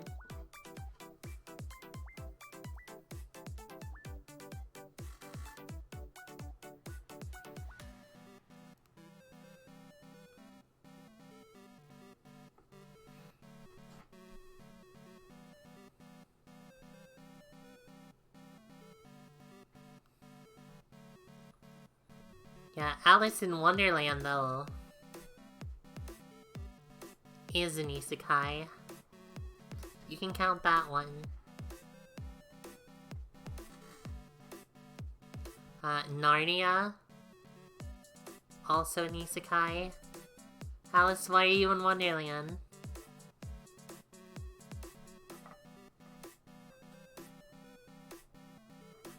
Why?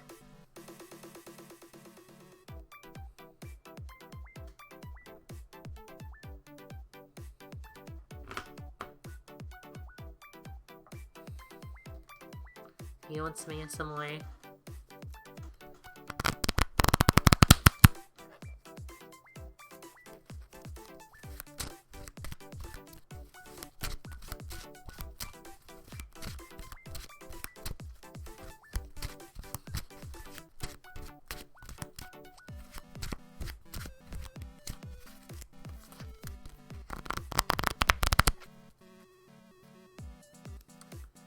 Nice card shuffling ASMR.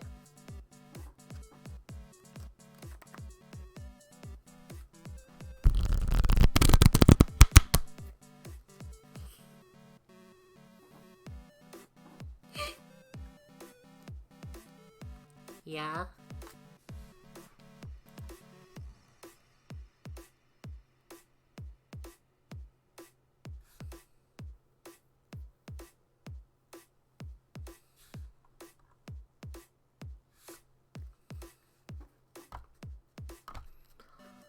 Hey, is there anything else fun we want to do before we wrap up the stream? I do want to see who is streaming that we could maybe raid.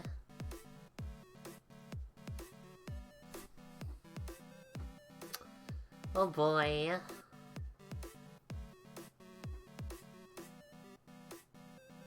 So many good people on the raid,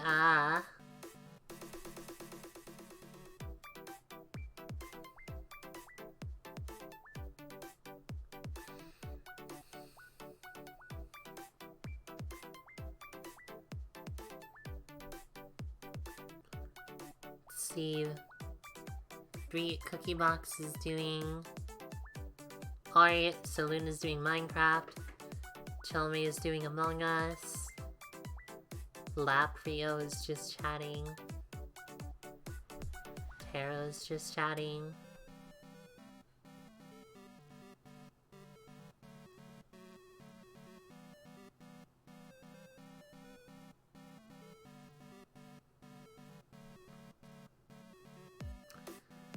Part of me wants to raid Taro, but I'm pretty sure... I don't know, things are still awkward between us, so I don't think I really want to.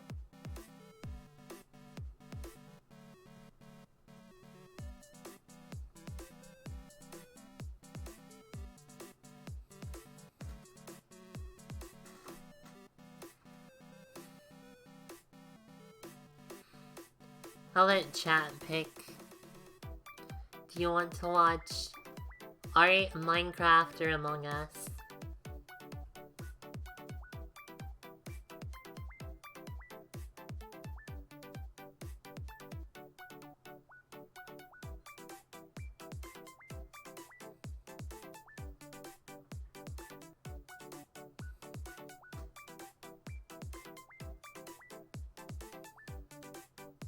Minecraft?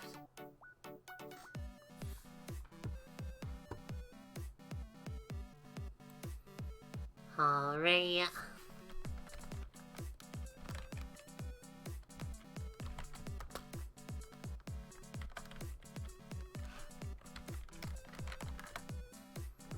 Let's get ready to raid Seluna then. Go ahead and say housey raid when you get over there. And I will see you all next week, maybe Saturday? I don't know what my Saturday plans are yet, so I don't know if I'm gonna stream or not.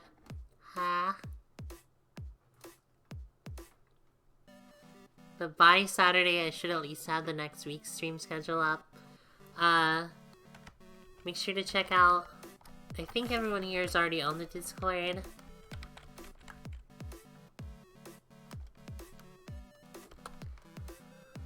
Might need to get in the habit of shouting these out at the end for people in the VODs.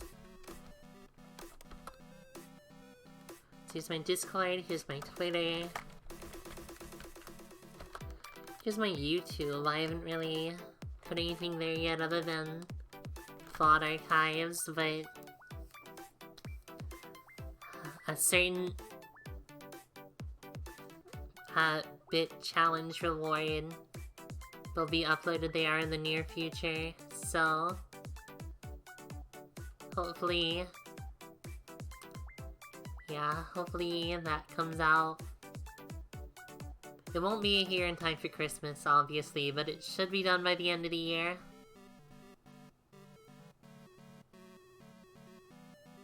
Might finish it up on Saturday, I don't know. But, I think that's everything. Let's go ahead and raid.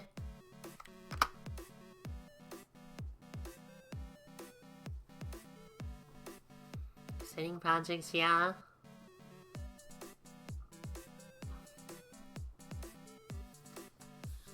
Alright, let's head over to Seluna's thing. Are you ready?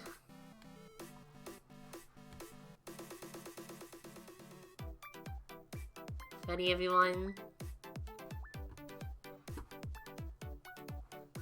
Bye-bye. Bye. Thank you for coming to the stream. Bye-bye.